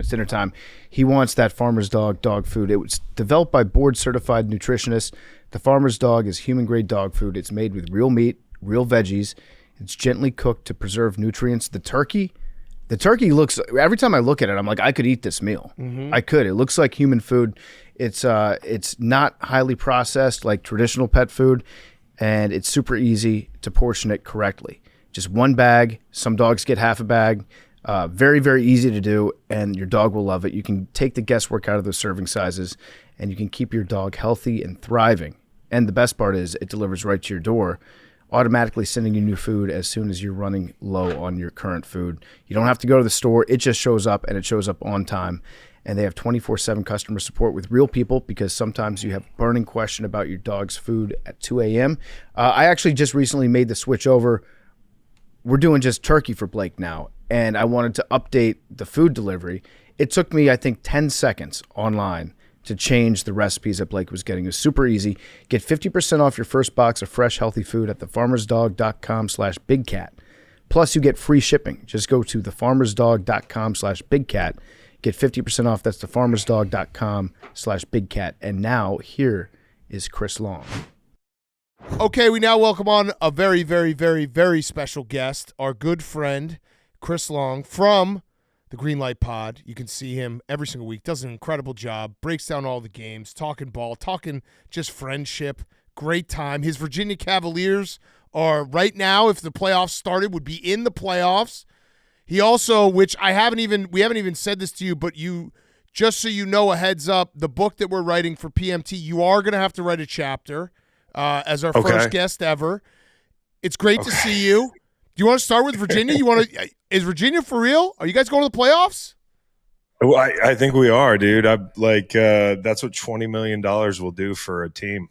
I guess if we pay the players, we can win too. So I'm all in. Although I've been on Stanford Steve's ass to try to get game day. Not that I make a difference, but I tried to FaceTime him last night because my son was like, "Why don't we get game day?" I said, "Why don't you ask Uncle Steve?"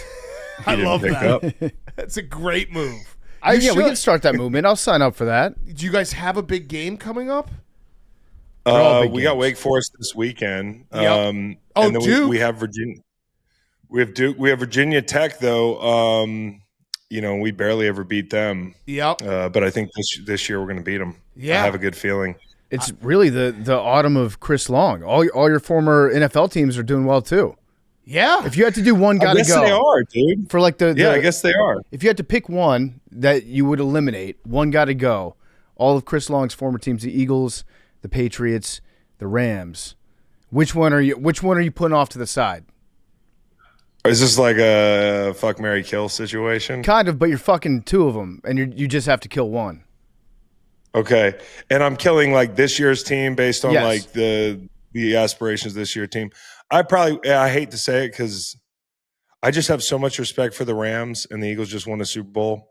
It's going to be like, I love the Pats. I think they're great. I think even most Pats fans would tell you, love to see a little bit of a bigger sample size, but they have been, Drake May's fantastic. I think Josh is doing a great job too. And since Gonzalez got back, that defense is tough as well. That's a tough deal you just hit me with. Yeah, so I just looked it up, by the way. This is actually insane. Your 4 teams are 27-7. That's some really fun football. 27-7. Your 4 teams combined. Damn. Yeah, and like the teams, and like the teams that every year there's like teams you hitch your wagon to as an analyst or podcaster. Like the Bucs are one this year for me. They've been winning a bunch of close games. I put them real far in that, when you pick the Super Bowl or like whatever before the season, you're just throwing darts. But I put the Bucs in the Super Bowl, and I'd love to look smart. If it's not going to be my Birds, then why not the Bucs? Yeah. So they're playing really well too. I do have an important question for you because we talked about Big Dom and the Eagles and the story of him going to the hospital and welcoming Cam Scatterboo, giving him some pizza, some cannolis, being like, "Don't say nothing, keep your mouth shut, Cam, I love you." And we got into a debate on this show because Hank was saying that he might have done that performatively. I don't know if you had any experience with Big Dom paying a visit to the hospital, if an opponent got injured and went there while you were in Philly, or if a player from the team. But Hank seemed to think that it wasn't like a common thing that he did. He only did it to get his name in the headlines, which I disagreed with. Well, wouldn't he be visiting like everybody in the hospital? Wouldn't it be like one of these fucking like Make-A-Wish things? If like Dom would be at the hospital every week if he wanted attention. Right. There's just something about Scatterboo that he likes. And who knows? It could be like a horse's head situation. Right. Mm-hmm. Like, maybe it wasn't just delivering calzones. Maybe he got back to his room and there was a horse's head in the bed. He was like, "Hey, listen, Cam, if anyone comes and asks, you fell down the stairs. You didn't get hurt on the job. You look like you're comfortable, but I imagine that this wouldn't be a place that you'd like to ever go back to. Yeah. It'd be a real shame if you had to you'd come hate back. to come back here. So, it'd be a real shame, and it'd be a shame if Hank were just being a hater. Yeah, it would be. It would be a shame. Although we need it for the ecosystem. Hater Hank is all the way back. I got a question for you about the trade deadline. We had it this week. What is it? What happens in a locker room after the trade deadline? Because I think we kind of overrated a little bit, and I don't know maybe if that's wrong. Like from the outside looking in, like the Jets trade Sauce Gardner and Quentin Williams. Everyone's like, well, the Jets just stink now. Well, they kind of stunk before. I don't know. I don't think it's going to change much. So is there like a drastic change in the locker room when you add a guy or send off a guy? Well, I haven't been a part of too many teams that were like big time buyers or sellers at the deadline. Like when I was in Philly and I started being on like good teams, we were trying to make moves. Like we brought in an 18, we brought in like Golden Tate or Jay Ajayi the year before. And I might be forgetting a couple moves that Howie made, but like, I think more than anything, it's just a kind of a declaration, like a public declaration of where the team's going. Not that you needed the nudge in New York. They're like 1-7, right? But like when you show up on Tuesday or whatever it is, or Wednesday, and the 2 best players on your defense are gone, like that kind of says something. And as if it weren't like buckle in and we gotta find something to be motivated about to finish this season. Like the thing I like about And the thing I don't get about the whole Jets discourse is like, I heard Kyle Brandt talking about this yesterday, and he's ranting and raving about, hey, it doesn't matter. The picks don't matter.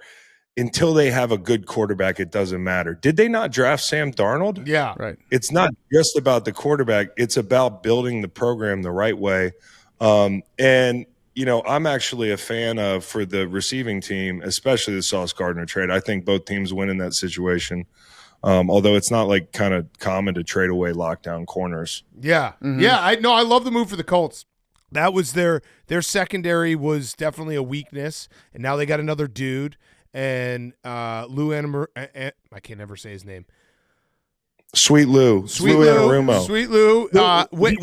He's never had corners. He's never had corners like this. Right. And when he has, you know, that Bengals team that went to the Super Bowl, when he had good players, like he is a really good defensive coordinator. And I think that was a smart move by the Colts to be like, hey, these opportunities don't come along very often where it looks like our offense is going to be able to compete with anyone. Let's take advantage of this. Let's try to win a Super Bowl this year. Dude, the player in me is always like, let's go get it. And as an analyst, it's hard because and Brandon Beane hates this shit because you heard him talking about it. It's like fantasy football and Madden has ruined the trade deadline where everybody thinks it's going to be like the NBA every year or whatever. But as a player, I always want to go for it. And I do think like the Pittsburgh game, they didn't play great. You're not going to turn the ball over 6 times every game. Like that's not in the game plan. It was crazy to me sitting in a room full of guys, as you probably were, watching that game. How many dudes in unison when Daniel Jones threw like his second pick said, there he is. Yep. Mm-hmm. Which sucks for Daniel Jones because he really has played great this year under pressure, the whole thing. Steichen, you know, he'll scheme up man beaters with the best of them. It's hard to play these guys in the run phase and the pass phase. I thought Pittsburgh matched up well. They got some big physical guys in the secondary, played Jalen at safety, which was a little wrinkle. I guess what I'm saying is, the Colts shouldn't be discouraged by that game. They should take that next step, which they did, in trying to like cash in on this window. You've got a bunch of guys under contract over the next couple of years. Another thing this means is Daniel Jones is probably getting paid. Yeah. Which is a pretty wild thing. That happened fast. But I like their defense. You get Kenny Moore inside. You bring in Bynum. You've got 2 lockdown corners outside who have the size and versatility to play in loose scheme. And I always say this. You cannot manufacture coverage. You can manufacture pass rush. So for a team that's not elite rushing the passer, this is going to help guys like Latu a lot. Yeah, what comes first, the pass rush or a strong secondary? Because they feed off each other, right? Like if you've got a great pass rush, you can take an average secondary, make them look great. If you have an average pass rush, sometimes you can take with an elite secondary, you can make the pass rush look a little bit better than it is. So, what comes first mostly? I think it's, you know, and this as a former pass rusher, I guess maybe my bias is like I've played with less than great corners behind me at times, and like, you know, the fractions of time when you win, it can be so frustrating. The difference between a sack and a pressure is, you know, it's a lot when it comes to like the court of public opinion, but it really isn't much when it comes to what you're doing as a rusher. So we see it all the time. Like I think Denver's an example of really good rush and amazing coverage, right? Like you don't get that all the time.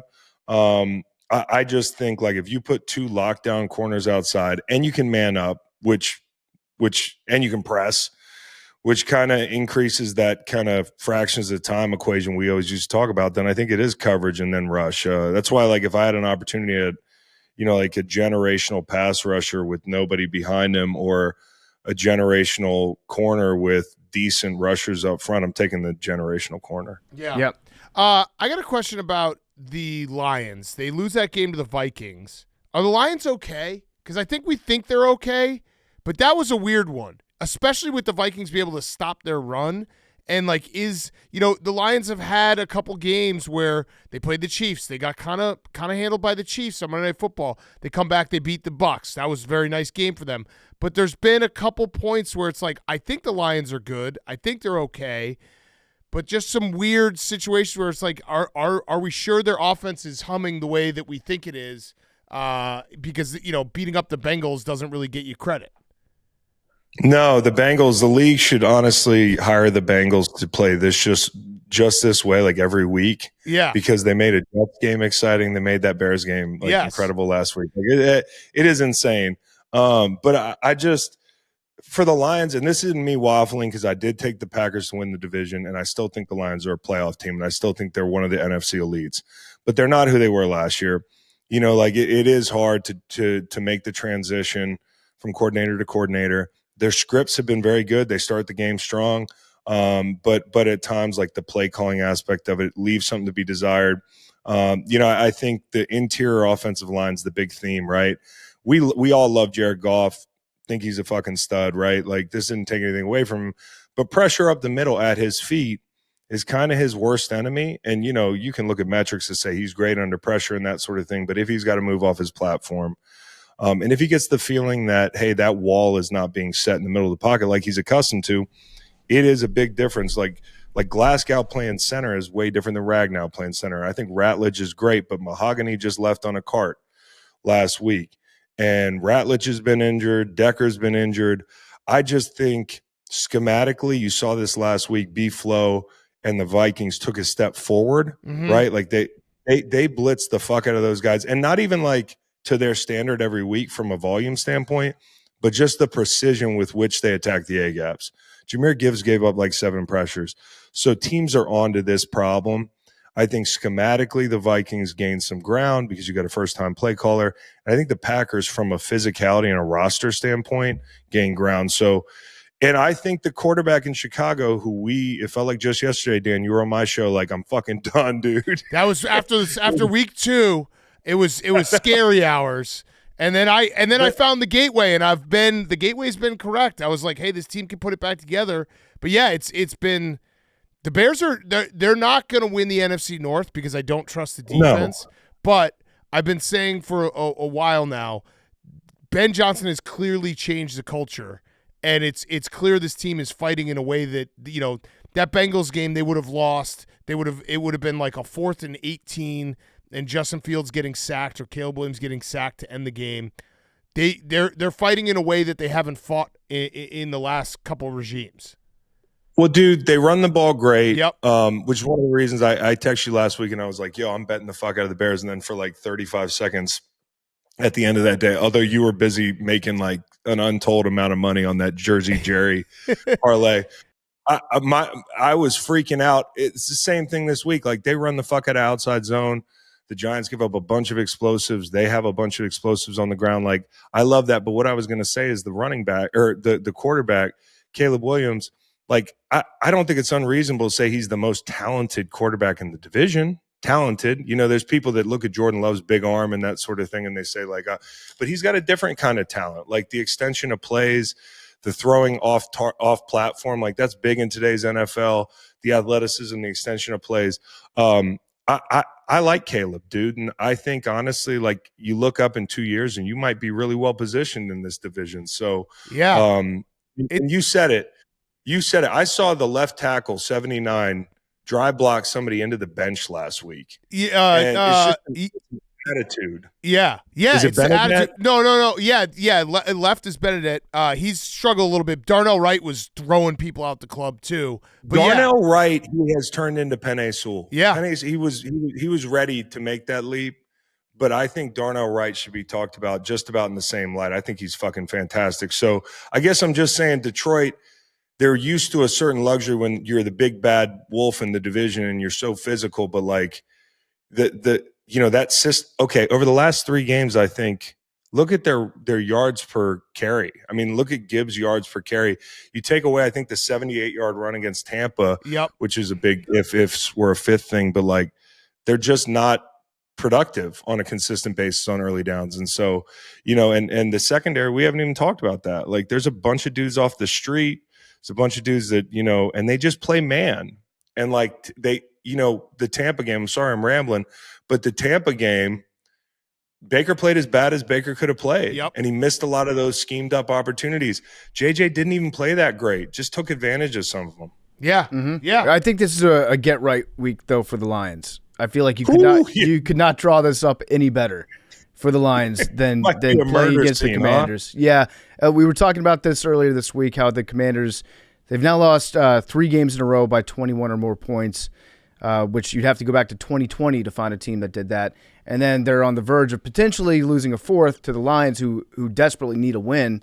And you'd have to go back to 2002 to find a team. And I feel like with that Commanders defense right now, especially the Commanders secondary, this feels like it could be a huge week for Detroit. I like the Commanders. I mean, I do. I like the Commanders. I hate it. Because it's like it's the NFL. You lose 3 times in a row by 21 feels plus. like a Zag. Everyone's like, holy shit, this team is garbage, it's trash, it's terrible. One thing Big Cat's forgetting is that last week the Lions lost. So now they're really, really hungry to put it on the Commanders. This is the tough thing about this spot, because you're kind of like, it's an unstoppable force versus an immovable object. You know, the team that's mad that you lost in the playoffs and just lost and committed like 20 fucking penalties, and Dan Campbell's probably corporal punishing everybody in the building this week, just like flogging dudes, man. And then it's the other team who's been getting the brakes beat off them. But I think it's a stay away for this reason, guys. Okay. I think it's just stay away. That makes sense. I've talked myself into a stay away. There's a lot on the board I like this week, dude. Yeah. By the way, so PFT alluded to it. Is there anything to be said about a team you wanting to play a team off a win instead of off of a loss? Because a team off of a loss, especially if they're like a Lions or a Packers this past week, where they were heavy favorites losing outright, they're going to be more focused, right? Yeah, I mean, you think so. Well-coached teams are always locked in, but I think sometimes in the NFL it's an interesting thing. Like we would lose a game, and you're going to get ripped, right? But when you win, and the things you're not doing well, like as much as coaches try to coach honestly, they do at the NFL level sometimes coach off the result. Mm-hmm. So like our D-line could have played the best game in the world, but if we lost and there's yelling in the way an NFL meeting room is like, it's a hallway full of meeting rooms. And if you go out and take a piss in the middle of a meeting after like a shitty game on a Monday, you hear screaming in each room. And certain rooms scream more than other rooms, like offensive line coaches and that sort of thing, or a DB coach. D-line coaches are big on like, whatever the weather is in the building, we're just going to act this way. Because there's really not a lot to coach in that room. It's just like, hey, did you set the edge? Did you not? Did we get a pass rush? So a lot of times I used to hate, like, you'd come in after a win if we played, or a loss if we played well, coach would coach off the result. I think a loss can do a lot to force coaches and players to have tough conversations. Yeah. And so, I think sometimes it's cliche to talk about it, but it is true. There's something to being that pissed off team that's coming off a bad loss. And in Detroit's case, they're going to play really well this weekend compared to last week, but they have personnel issues that they're not used to. Like in the past, you could say, oh, Dan's just going to decide they're going to fucking skull fuck this team. Mm-hmm. Yeah. But this year, it's like, if you've got problems inside, like that's kind of the domino for your whole offense. Yeah. Yeah. Another big topic in the NFL this year has been soft benching. I think this is the first year that we've ever – like that term's really caught on this year. So now we're just saying that everything is soft benching, everything that we see. Have you ever been soft benched? And did you know that there was a thing as a soft benching until this season? Well, the nice thing about being a defensive lineman is like, even when you get soft bench, you kind of still get to play, because we rotate so much. And I can remember like, in the middle of my career, things are going great. I'm, pardon my take, guest all the time. Like things are like, I'm playing well. I'm a captain on my team, just all the good stuff. And I got hurt like 2 years in a row and tried to play hurt, like just played like shit, terrible tape. And Greg Williams kind of sat me down like when I came back off my injury and was like, you're not like, I can't, it's not fair. Like the way you're running around out there for you to start. Right. And so like, I just was the second guy it was behind William Hayes. You guys remember William Hayes, who's one of my best friends, and they put William Hayes in to start the game. And I'd come in off the bench. Like this was the last half year of my St. Louis career. And like, it wasn't like made to be a big deal, but I'm not a quarterback. Like, I don't know what that feels like to be the quarterback. That's kind of like, everybody knows it. The Kyler thing is clearly it's over. A soft bench. Yeah. It's over. It's over. And it's over there in Arizona. Like that's because I think Gannon even said if he was healthy, he'd go with Jacoby Brissett. So it's like, it's over. It's got to be over, dude. I've seen enough of the same movie there, and I think the thing I feel bad for Jonathan Gannon on is like, I think he's a good coach. I didn't love the like shoving dudes thing, and like I also think you can make mistakes. But that defense is really actually pretty good. Yeah, and they're one of the most unheralded groups in the league, and they got good cover guys. My boy Josh Sweat coming on down there. I think he's got like 7 sacks, and so. I think this team's going to be a dangerous team, but like Arizona, Seattle, what's that line at right now? Like I like the Cardinals plus 6.5. And it's too many points. It's too many points, and it's also just going off my basic theory of if a team like played a perfect football game on prime time, just go against them. And the Cardinals the Cardinals played prime time as well, but that wasn't a perfect game against the Cowboys. The Seahawks played a perfect game against the Commanders. That first half was a perfect football half. Dude, it was like playing somebody in a video game that's never played the game. Yeah. It was crazy to me, like how easily they were scoring, the explosives, everything. And so we're talking about Arizona. Another thing I like is Trey McBride's starting to catch touchdowns. Yeah. Like Jacoby Brissett has found, and I love Marvin Harrison Jr. I think he gets way too much shit. But like Trey McBride's their weapon. Like he's their ace. Like how the fuck does that guy not score 8-10 touchdowns a year. And I think he's got like 3 or 4 since Jacoby took over. So I like that. And you got to realize like their run game took a step back from last year. Like, and they're still playing a lot better in this scenario. They've had injuries in the backfield. Like, stick with Jacoby. Yeah. I love the dude. On the Seahawks side of that, I do feel like the Seahawks are legit. And the addition of Rashid Shaheed, that's perfect for that because he's going to have the opportunity to do what he does, which is get downfield and just be super fucking fast and not be coverable. And I feel like the Seahawks right now, if I'm looking at the NFC, I'm putting them right. I think I might put them top 3 in the NFC right now in terms of who can make the Super Bowl. Yeah, dude, because their defense is, and I don't want to take anything away from Sam because I think he's playing actually better than he played last year, which didn't surprise me because I think their offensive line's better than the offensive line that the Vikings fielded the back half of the year. And that's probably factors into how they made that decision to move on from him. But, like, he didn't have a full deck. I think if you look at Clint Kubiak, who's there as the offensive coordinator now, he was in New Orleans last year. Look at the way they used Shaheed early in the year. I mean, he was going off. I think this is going to be a lot of fun for them. They can already stretch the field a little bit because of JSN, but, like, who's the one stretching the field for Shaheed or JSN? Like, you can kind of play high-low games with those guys. Barner's a hell of a tight end. And hopefully with all this speed, it gets people off of them so they can run the football because they actually haven't run the football that well this year.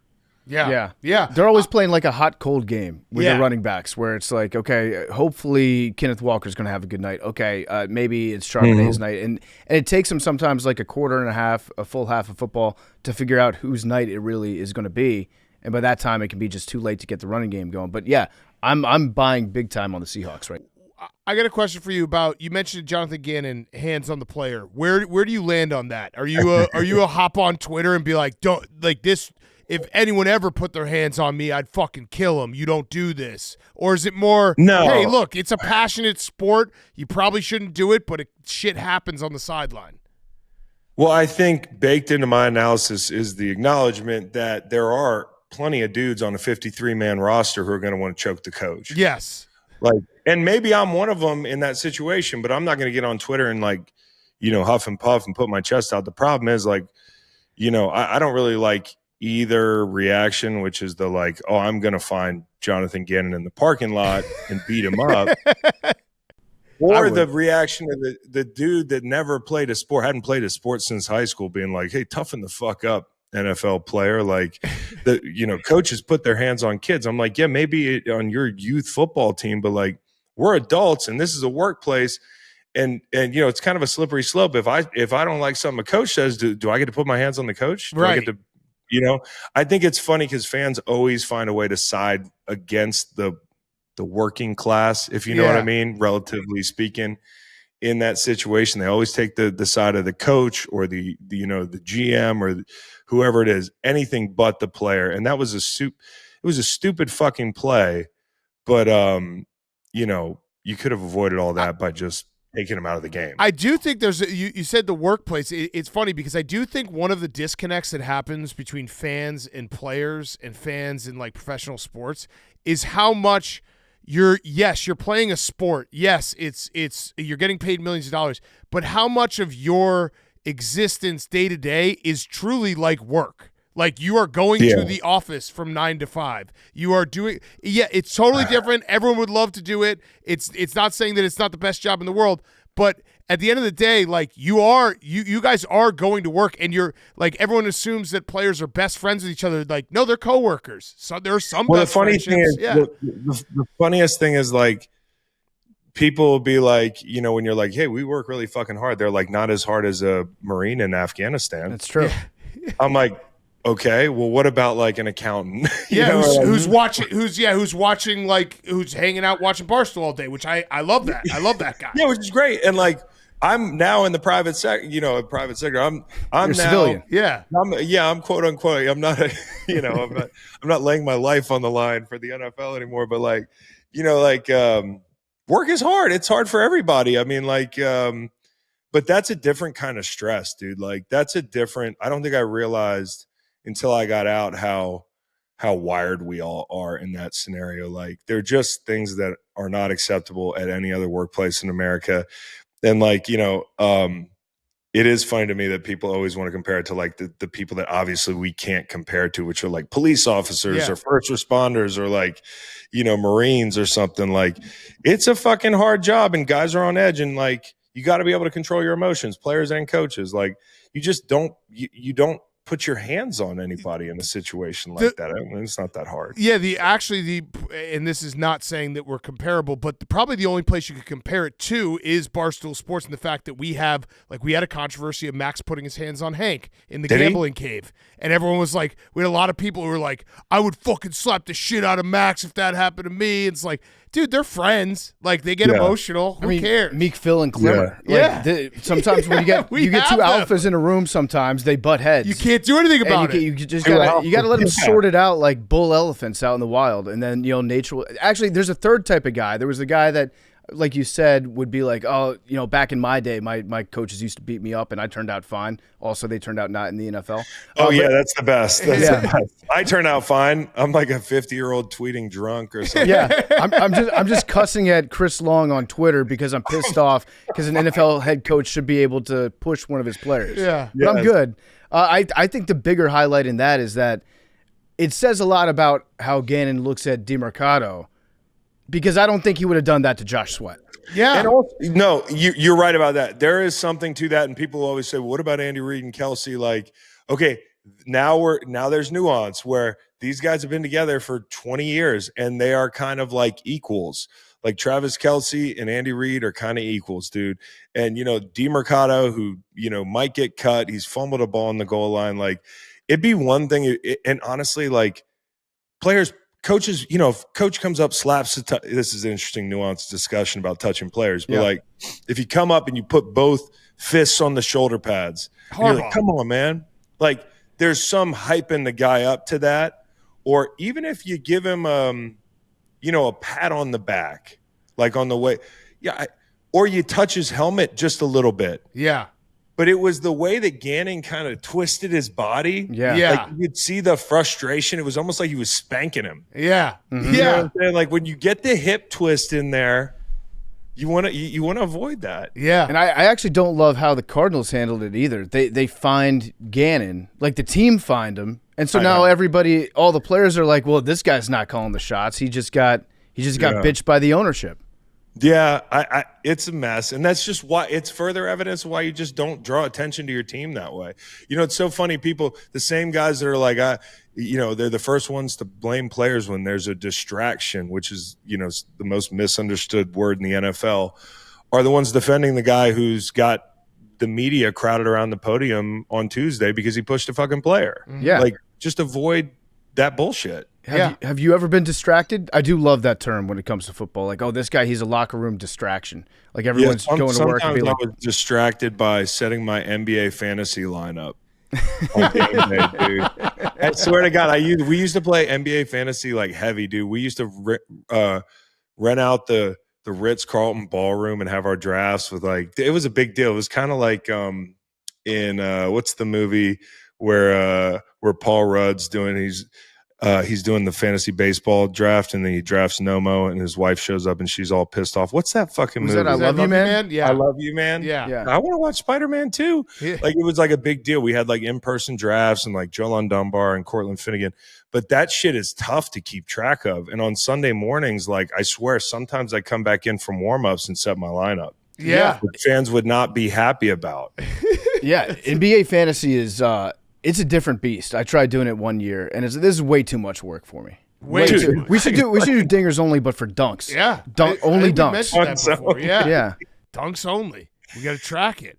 Dude, I can't even remember to set my fantasy lineup. By the way, I'm in that Tommy Alter league, which is basically he holds me at gunpoint every year and is like be in my fantasy league, like, and I don't even set my lineup. I'm in there. We're in there with like, aren't you in there? Yeah, I'm in there.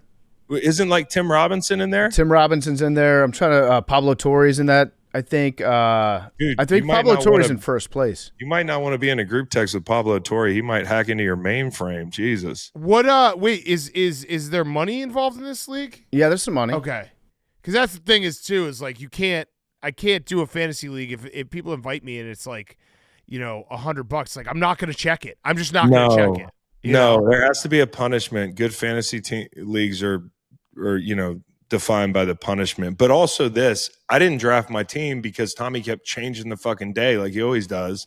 And I had a recreational day lined up. I'm not going to change my schedule for, the fourth league that I'm in. I do think Chris and I are aligned in that league that our main goal is to just beat Tommy. I think that's your team name, isn't it? My team name is Beat Tommy, dude. I'm tired of it, bro. I'm tired of the pictures. I'm tired of all his cool friends. I'm tired of him making me be in the league. And then he's like, "Hey, I noticed you haven't paid." I'm like, "Bro, I didn't ask to be in the league." You pay. No, I do love Tommy, but he's the man, dude. This is like his little playhouse that he invented, where he's like, "Okay, I'm gonna get all my friends together and make them play against each other while I watch." Yeah, it's kind of sick stuff. If you think about it. No, it's crazy, dude. It's crazy. All right, Chris, I have one last question for you. This has been awesome. Always love having you on. We're gonna do it again. That's good seeing you guys. Go listen to the Green Light Pod with Chris, and he's got our guy Stanford Steve on. Macon is the man. Facts, yeah. There's this whole. Macon's got to be going nuts about Virginia. Oh, he is going nuts. We went to the Virginia game. We went to the Florida State game, which I don't really go a lot. Like, not being too cool. I just I like watching from home, the couch.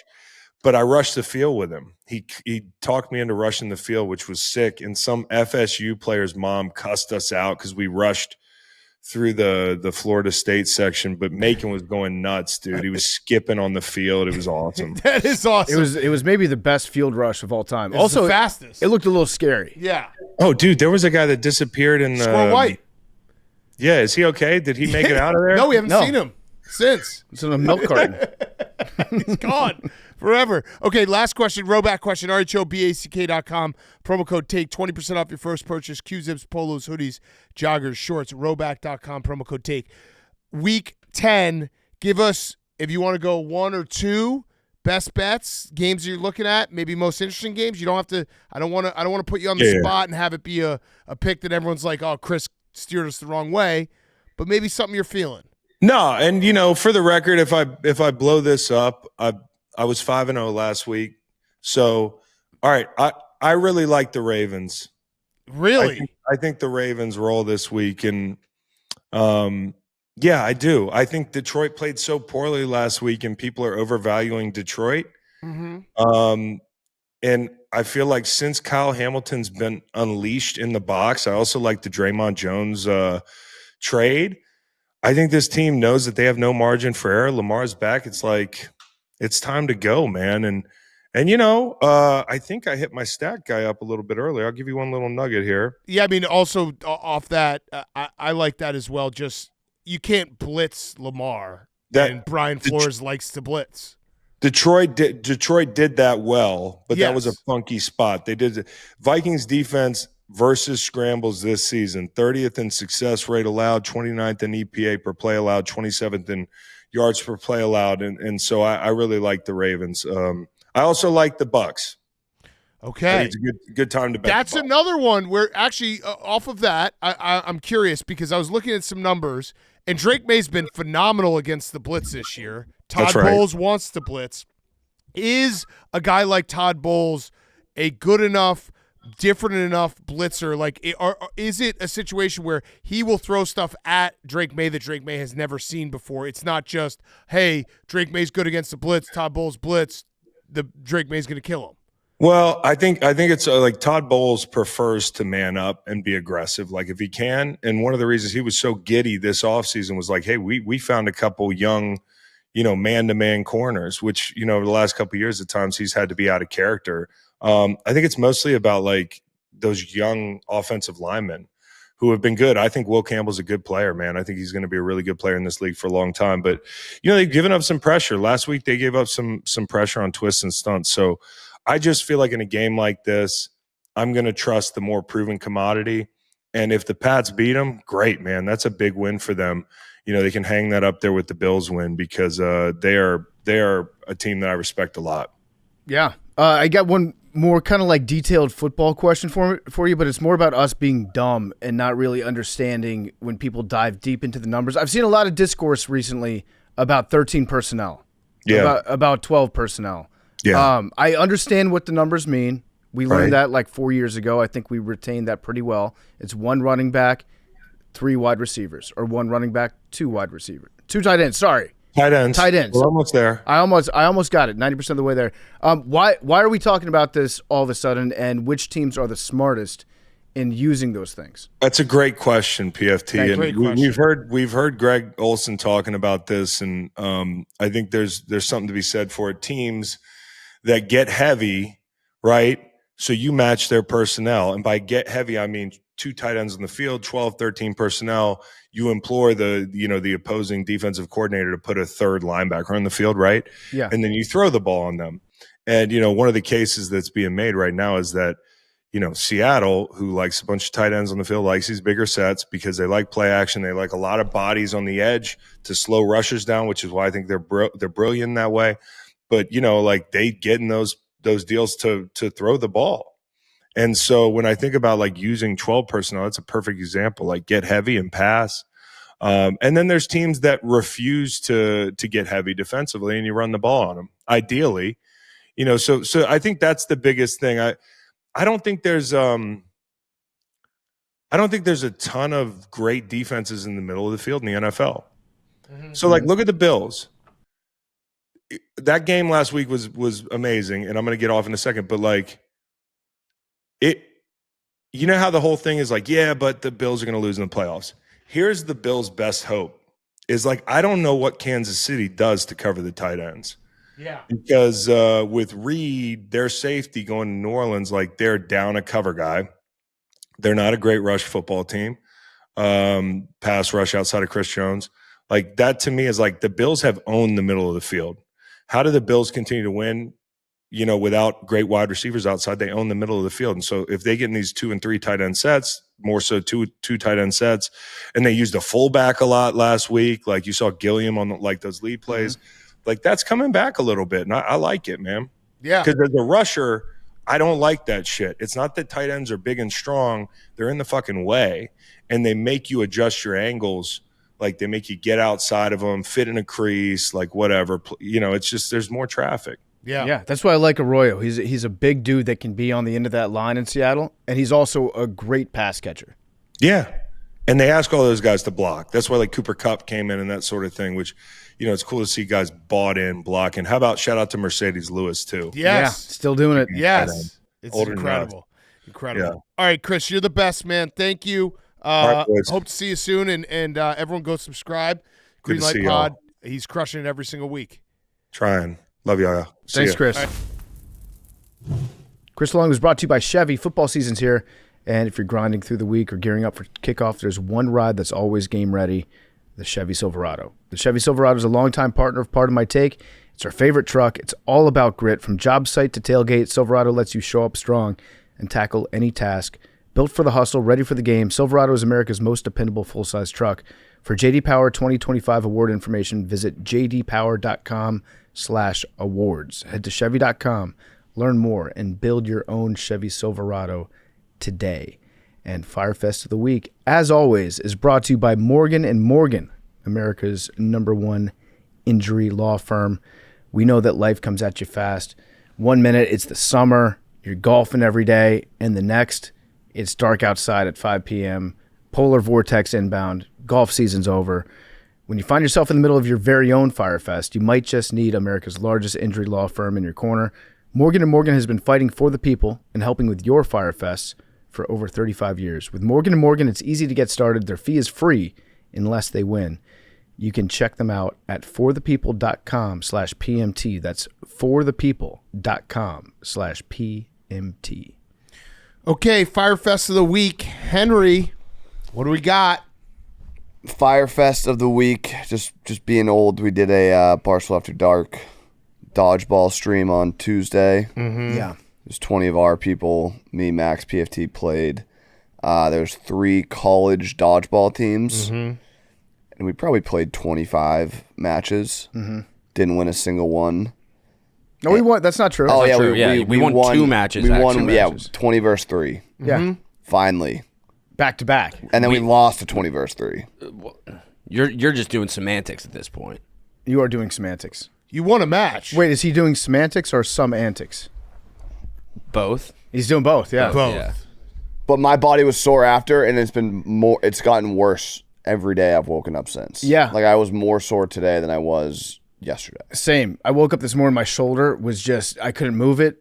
Do you still have like raspberries and marks on your body? Welcome to old age. When those balls hit, they sting. I got smoked in the face. Max got smoked in the face. I laughed in his face, and then I got smoked in the face. It was great. It was within like 30 seconds of me stepping onto the dodgeball court. Just an absolute fireball right to the left side of my face. Hank couldn't have laughed harder, and then like 20 minutes later, the same thing happened to him. Damn. Mm-hmm. Some elite athletes. It was funny. It was like I felt like I was in a movie, like in a war movie, where it's like the two soldiers are talking to each other, and then one of them just gets blown up. Mm-hmm. Yeah, that's what it felt like. I was standing next to Max, and he just got smoked. Thank you for your service, Max. Yes. Yeah, that looked like it didn't look fun. It wasn't. It was not fun. It was fun for the viewer. The crazy thing about those balls is there's a way that you're supposed to grip them to throw them hard. Yep. And these college dodgeball, they've all like mastered how to do it and how to throw it. They throw it like 70 miles an hour. They're really good. With curve on it. And then if you try to do that, you have to like grab it and then pinch underneath the nipple of the ball, is what they say. And so I tried to do that the whole time. And every single finger on my right hand feels like it's jammed right now, just from gripping that fucking ball for, what was it, like 3 hours? Brutal. Yeah, it was tough. Grind. But we won. Don't let Max feed won a you game. Disinformation. Well, you guys didn't win. What? I was the one who defended that we won. Hank that's was right. doing disinformation. That's right. Hank was doing disinformation. We lost. I just did We lost disinformation. 20 versus 3. That's a tough loss. But we won 2 of them that were 20 versus 3. That's cool. I Did guess. make it to the championship. You made it to the championship? Yeah, and lost. Oh, okay. Well, you made it to the championship. 20 versus 3. Losers. All that to lose. Okay, PFT. My Fyre Fest has been the ongoing saga of the Internet Invitational as it keeps unfolding, and the matches are going to get crazier and better. I can't wait to watch the entire rest of the series. I think people are going to continue to really, really enjoy all the different wrinkles and stuff that happens moving forward. But to clean up stuff that happened from last week, it's just the Luke Kwan thing is like a story that won't die online, and it's taken a turn where now there was like a backlash to the backlash against Luke Kwan. Of course. And now people are like, Luke did nothing wrong. Some people are now questioning my handicap on both sides of what I've got people saying I'm a sandbagger, people saying I'm a reverse sandbagger, and that's like a weird golf Twitter's insane when it comes to that. But Luke put out a video this week where he apologized, and Memes made a supercut of all of his apologies. I think he apologized, I don't know, a dozen times. I'm sorry. I'm sorry. I genuinely am apologetic for that. Genuinely sorry. Just want to reiterate, I really am sorry. PFT, genuinely, from the bottom of my heart, I'm really sorry. I really am sorry. I genuinely would have came up to you and said sorry to you in person. I should have said sorry. Like, I definitely should have said sorry. I'm sorry that I didn't. I made an honest mistake and I was sorry. Harder of a environment for me to go up there and just say sorry. Why didn't you say sorry? I should have just said sorry right away, but I'm sorry. Specific, I'm sorry, and I'm sorry to my teammates again. I'm sorry. I genuinely am sorry. I apologize. I'm sorry about my nonchalantness. I'm sorry. I'm sorry for saying those things. PFT, honestly, I'm sorry. I really am genuinely sorry. I'm still sorry. I'm sorry. I really do apologize. PFT, if you're watching, I really do apologize. I'm also sorry, genuinely sorry. And I'm sorry. I'm genuinely apologizing. Sorry. I'm just sorry. At the end of the day, I just want to say I'm sorry. So I've been going back and forth with Luke. Way more than that. Can I see one of these? Do we have it? He said the word sorry. I only watched half. this. I watched half the video. He said the word sorry probably 50 times. Really? I thought he was doing a bit. It escaped. I actually did at one been. point. I was like, It might have been he a might bit. be doing satire. It escaped containment. It's popping up everywhere online, like places I'm not expecting to see talking about the Luke Quan PFT scramble match at the Invitational. So we can play a little bit of it. Addressing internet invitation. 16 minutes? Yeah. That's too long. A 16-minute apology 18 video. minutes. 18 minutes to be addressing the This has been a whirlwind few days. Usually I am opening Instagram habitually, just being an idiot. And I've just tried to not open that app anymore. I don't there's apps that are not safe anymore. Anyways, you guys know what happened. I just wanted to come in here and at least say something to all the teammates. I apologize, sincerely, from the bottom of my heart. If I haven't said this to you in person yet, I hope you hear this now. I'm sorry for waking up late. I'm sorry for disrespecting. I'm sorry I was disrespectful to your time, this event. Did he address you specifically? I don't know if I haven't watched the full video, but he sent me this video on Friday night before he posted. He's like, hey, I'm thinking about posting this because I've been texting with him. I want to see how he was doing and be like, that was pretty crazy. And I haven't watched the full video, so I'm not exactly sure what he does or doesn't say in the full apology. When he texted you to say, hey, I'm thinking about posting this, did you watch the video or you're just like, that's good to post? No, I watched it. Oh, okay. Yeah, I watched it. But you didn't watch the full video? I watched the full video that he sent, but I think he probably edited some of that down into the 18-minute version. Got it. All right, here's him addressing PFT.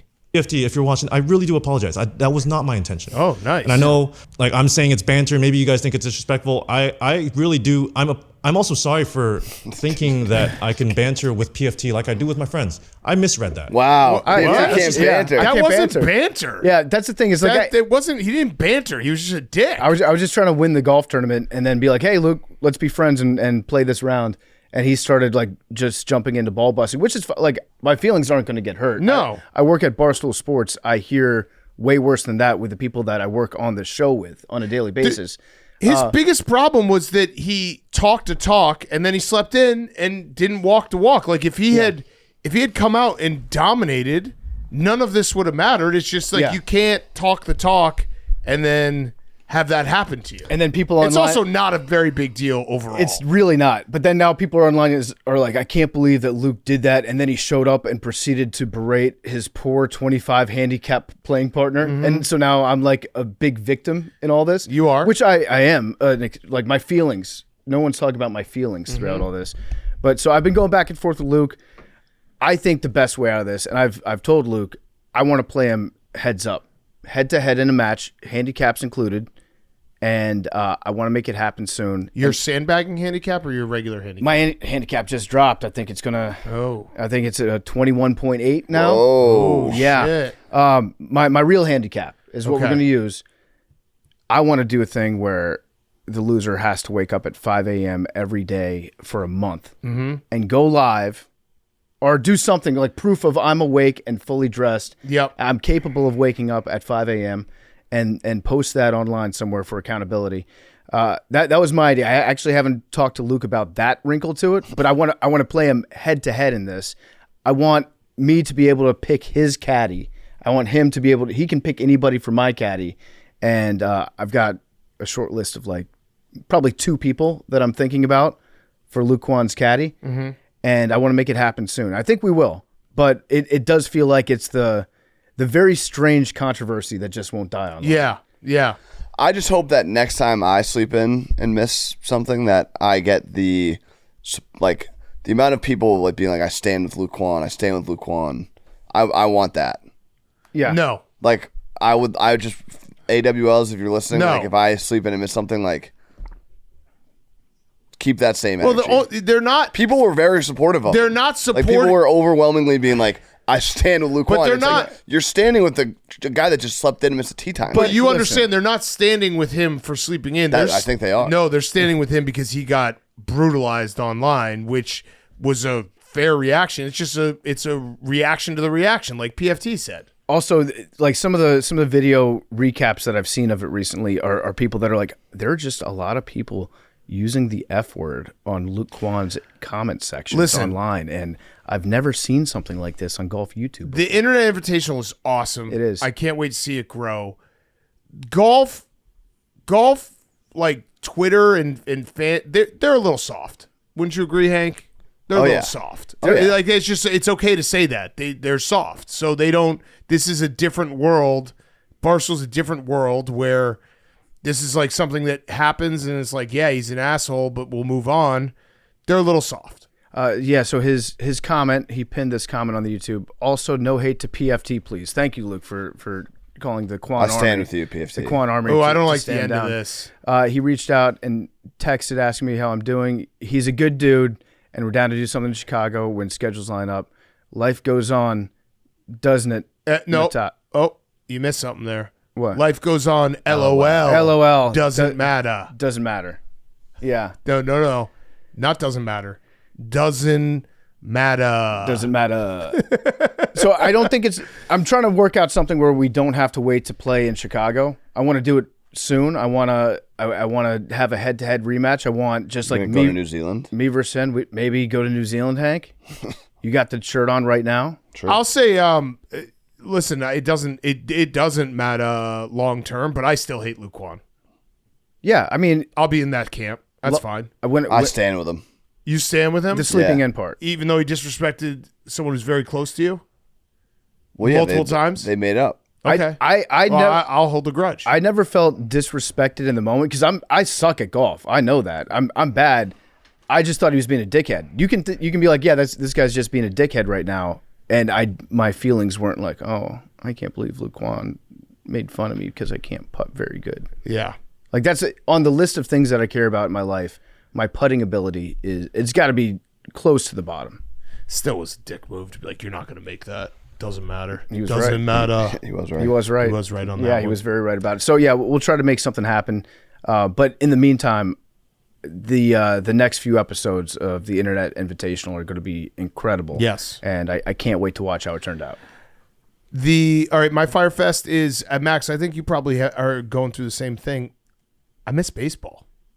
I've had kind of a weird, and I think part of it was I went on Tuesday. I went to get dinner at Chick-fil-A with my son, and we went to the one by Wrigley, so we drove by Wrigley, and the weather has also been perfect fall weather. I just miss baseball. I don't know. I miss the boys of summer. It hasn't hit me. I think it's a combo of the Cubs being in the playoffs and then the World Series being as good as it was. I miss the fuck out of baseball. Yeah. I miss baseball too, but I have great news for everyone else who misses baseball. Oh! What's the news? Next week, Yes. Dingers Only video. Yes. Coming out. Stephen Shea, who lost Stingers Only this year. No. You actually did from last year. Yeah, from last year. Oh, wow. That's weird because it's like over a calendar year. Yeah. That's confusing. I forgot. I thought we were yeah. just going right to Stephen Shea. No, we did it. It's going to be, I'm excited. I'm excited for the people to see. Yes. Yeah, the Savannah Bananas. Max Yeah, pitching say it. against them Fuck it. Yeah, Savannah Bananas. We pitched. We played against Savannah Bananas. at the White Sox field. Undisclosed Field. It looks like a Major League Stadium, but we don't know where it was. That's why I didn't use their actual name. Yeah. And it's a cool stadium. I At don't know Chicago where it is. Stadium, Chicago baseball Yeah. stadium. I saw It's like the That's generic. South. Yeah, when a video game didn't get rights to a certain team, we're playing at the Chicago baseball stadium. all I can say about what stadium it was, when I was leaving, I saw some delicious looking s'mores desserts that they were making in the concourse there. It looked like some really good ballpark food. So yeah, I miss baseball. Also, I think I've talked about this before. I think this is actually now because going through your kids' different ages. I think this happened a couple of years ago and I mentioned it, but now my middle child, my 4-year-old, is in the phase of just waking up at 2 a.m. and coming into my room. And she is a terrorist because I can't stop her. I said to her straight up, hey, you got to stay in your room. And she just said no and just smiled in my face. And there was nothing I could do about it. Argument one. It's just, she just is like, I was like, hey, can you please stay in your room? Like, we got to stay in our room. We got to get our sleep. And she just goes, no.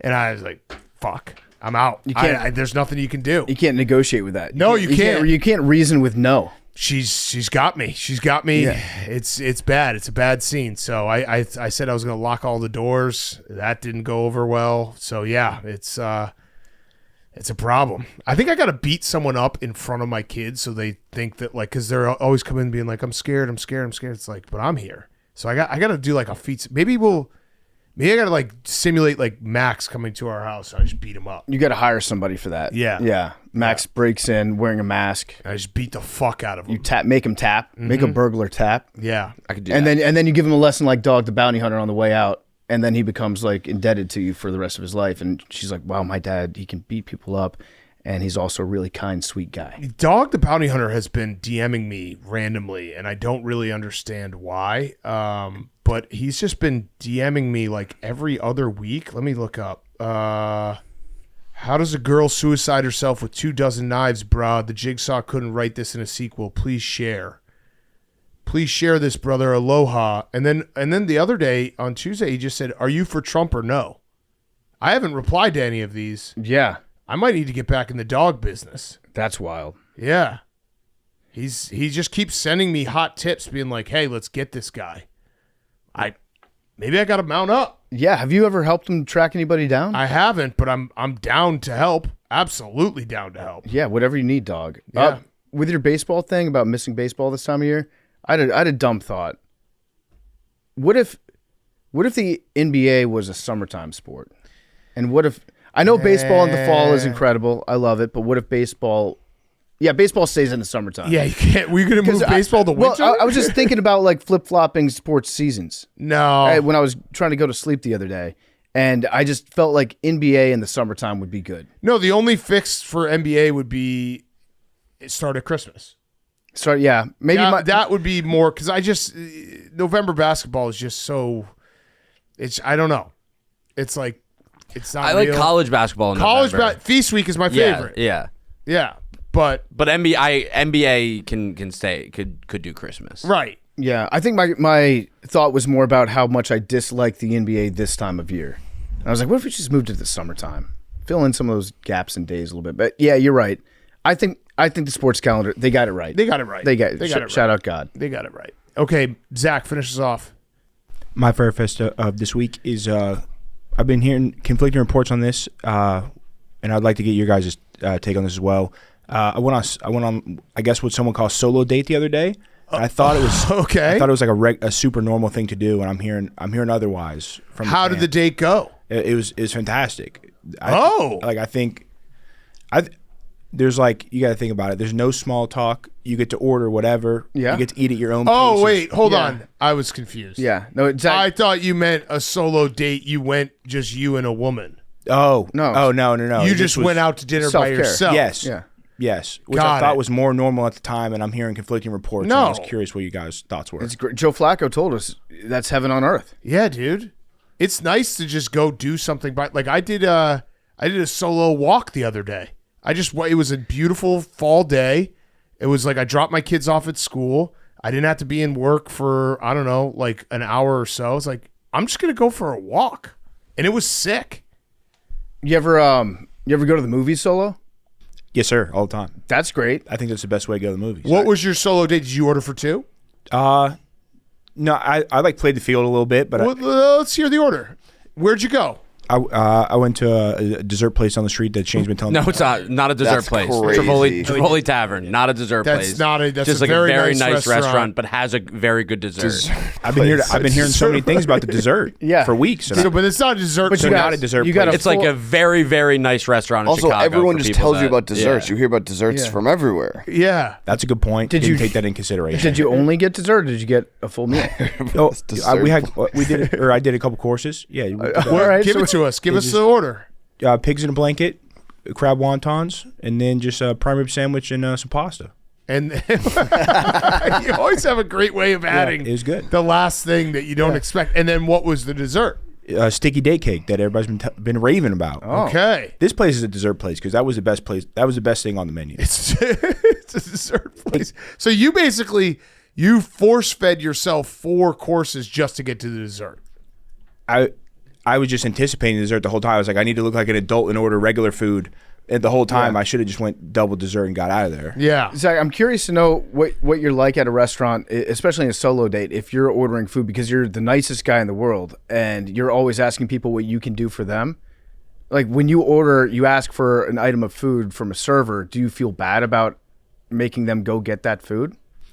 No, the waiter was very nice. I was asking him what his favorites were. I was like, we'll play the hits. This guy knows ball probably. So I put together his 1-1 meal there. That's good. Yeah, that's a good way to do it. But yeah, nothing wrong with solo date.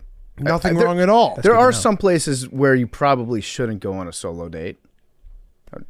Like the zoo. The zoo feels like a bad solo date zoo's place. kind of a cool place. You get to walk around. You don't have to deal with anything. You just see the animals. Yeah. If a guy goes to the zoo by himself, he's going to be in and out in like an hour because he's just going to like speed walk to every place and be like, saw the giraffe. Yeah. Saw the elephant. Yeah, Zach, be yourself. Well, how is the duo dates going? Any? Duo dates are cool. I just think solo dates might be a better alternative to duo dates. Do we have any female AWLs in the Chicago area that maybe want a solo date with Zach? I got no duo dates on the calendar. Probably some solo ones coming up. Okay. At the end of so that was your first date, the solo date that you went on. Did you get invited up? Oh yeah, straight back to the house. Yeah. Yep. Nice. That's nice. Nice. Close the deal. Yeah. 100%. Way to go. All right. Good show, boys.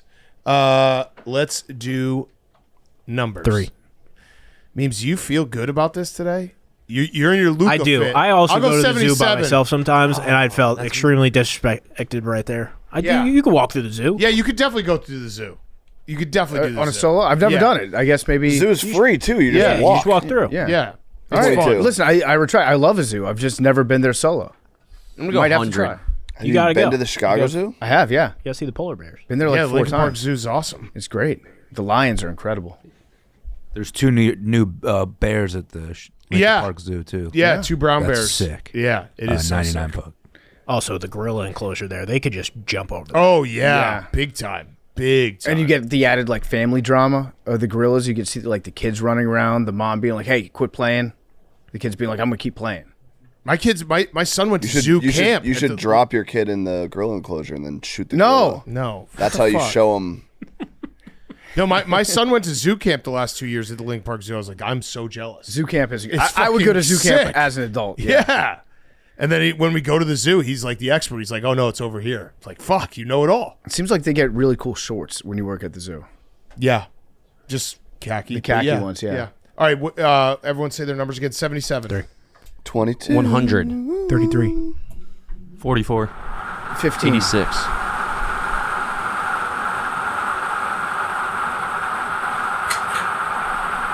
61. Means, would you like to do another? Sure. All right, let's do one more. He's getting close. It's gonna happen. He's gonna beat Hank's guess record. Well, I have guessed it.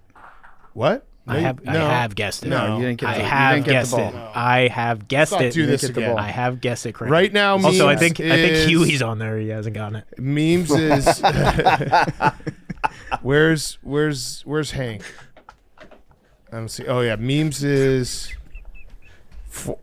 He is like, what is he at? 336 guesses. So Yeah. damn, we're Hank's- getting. After this, he's going to be 68 guesses away Wow. from Hank, and he's not getting this one. We know that. Oh, 2! Oh, my God, Memes 2! Love you guys. Brutal. That's the one I guessed correctly. Love you guys.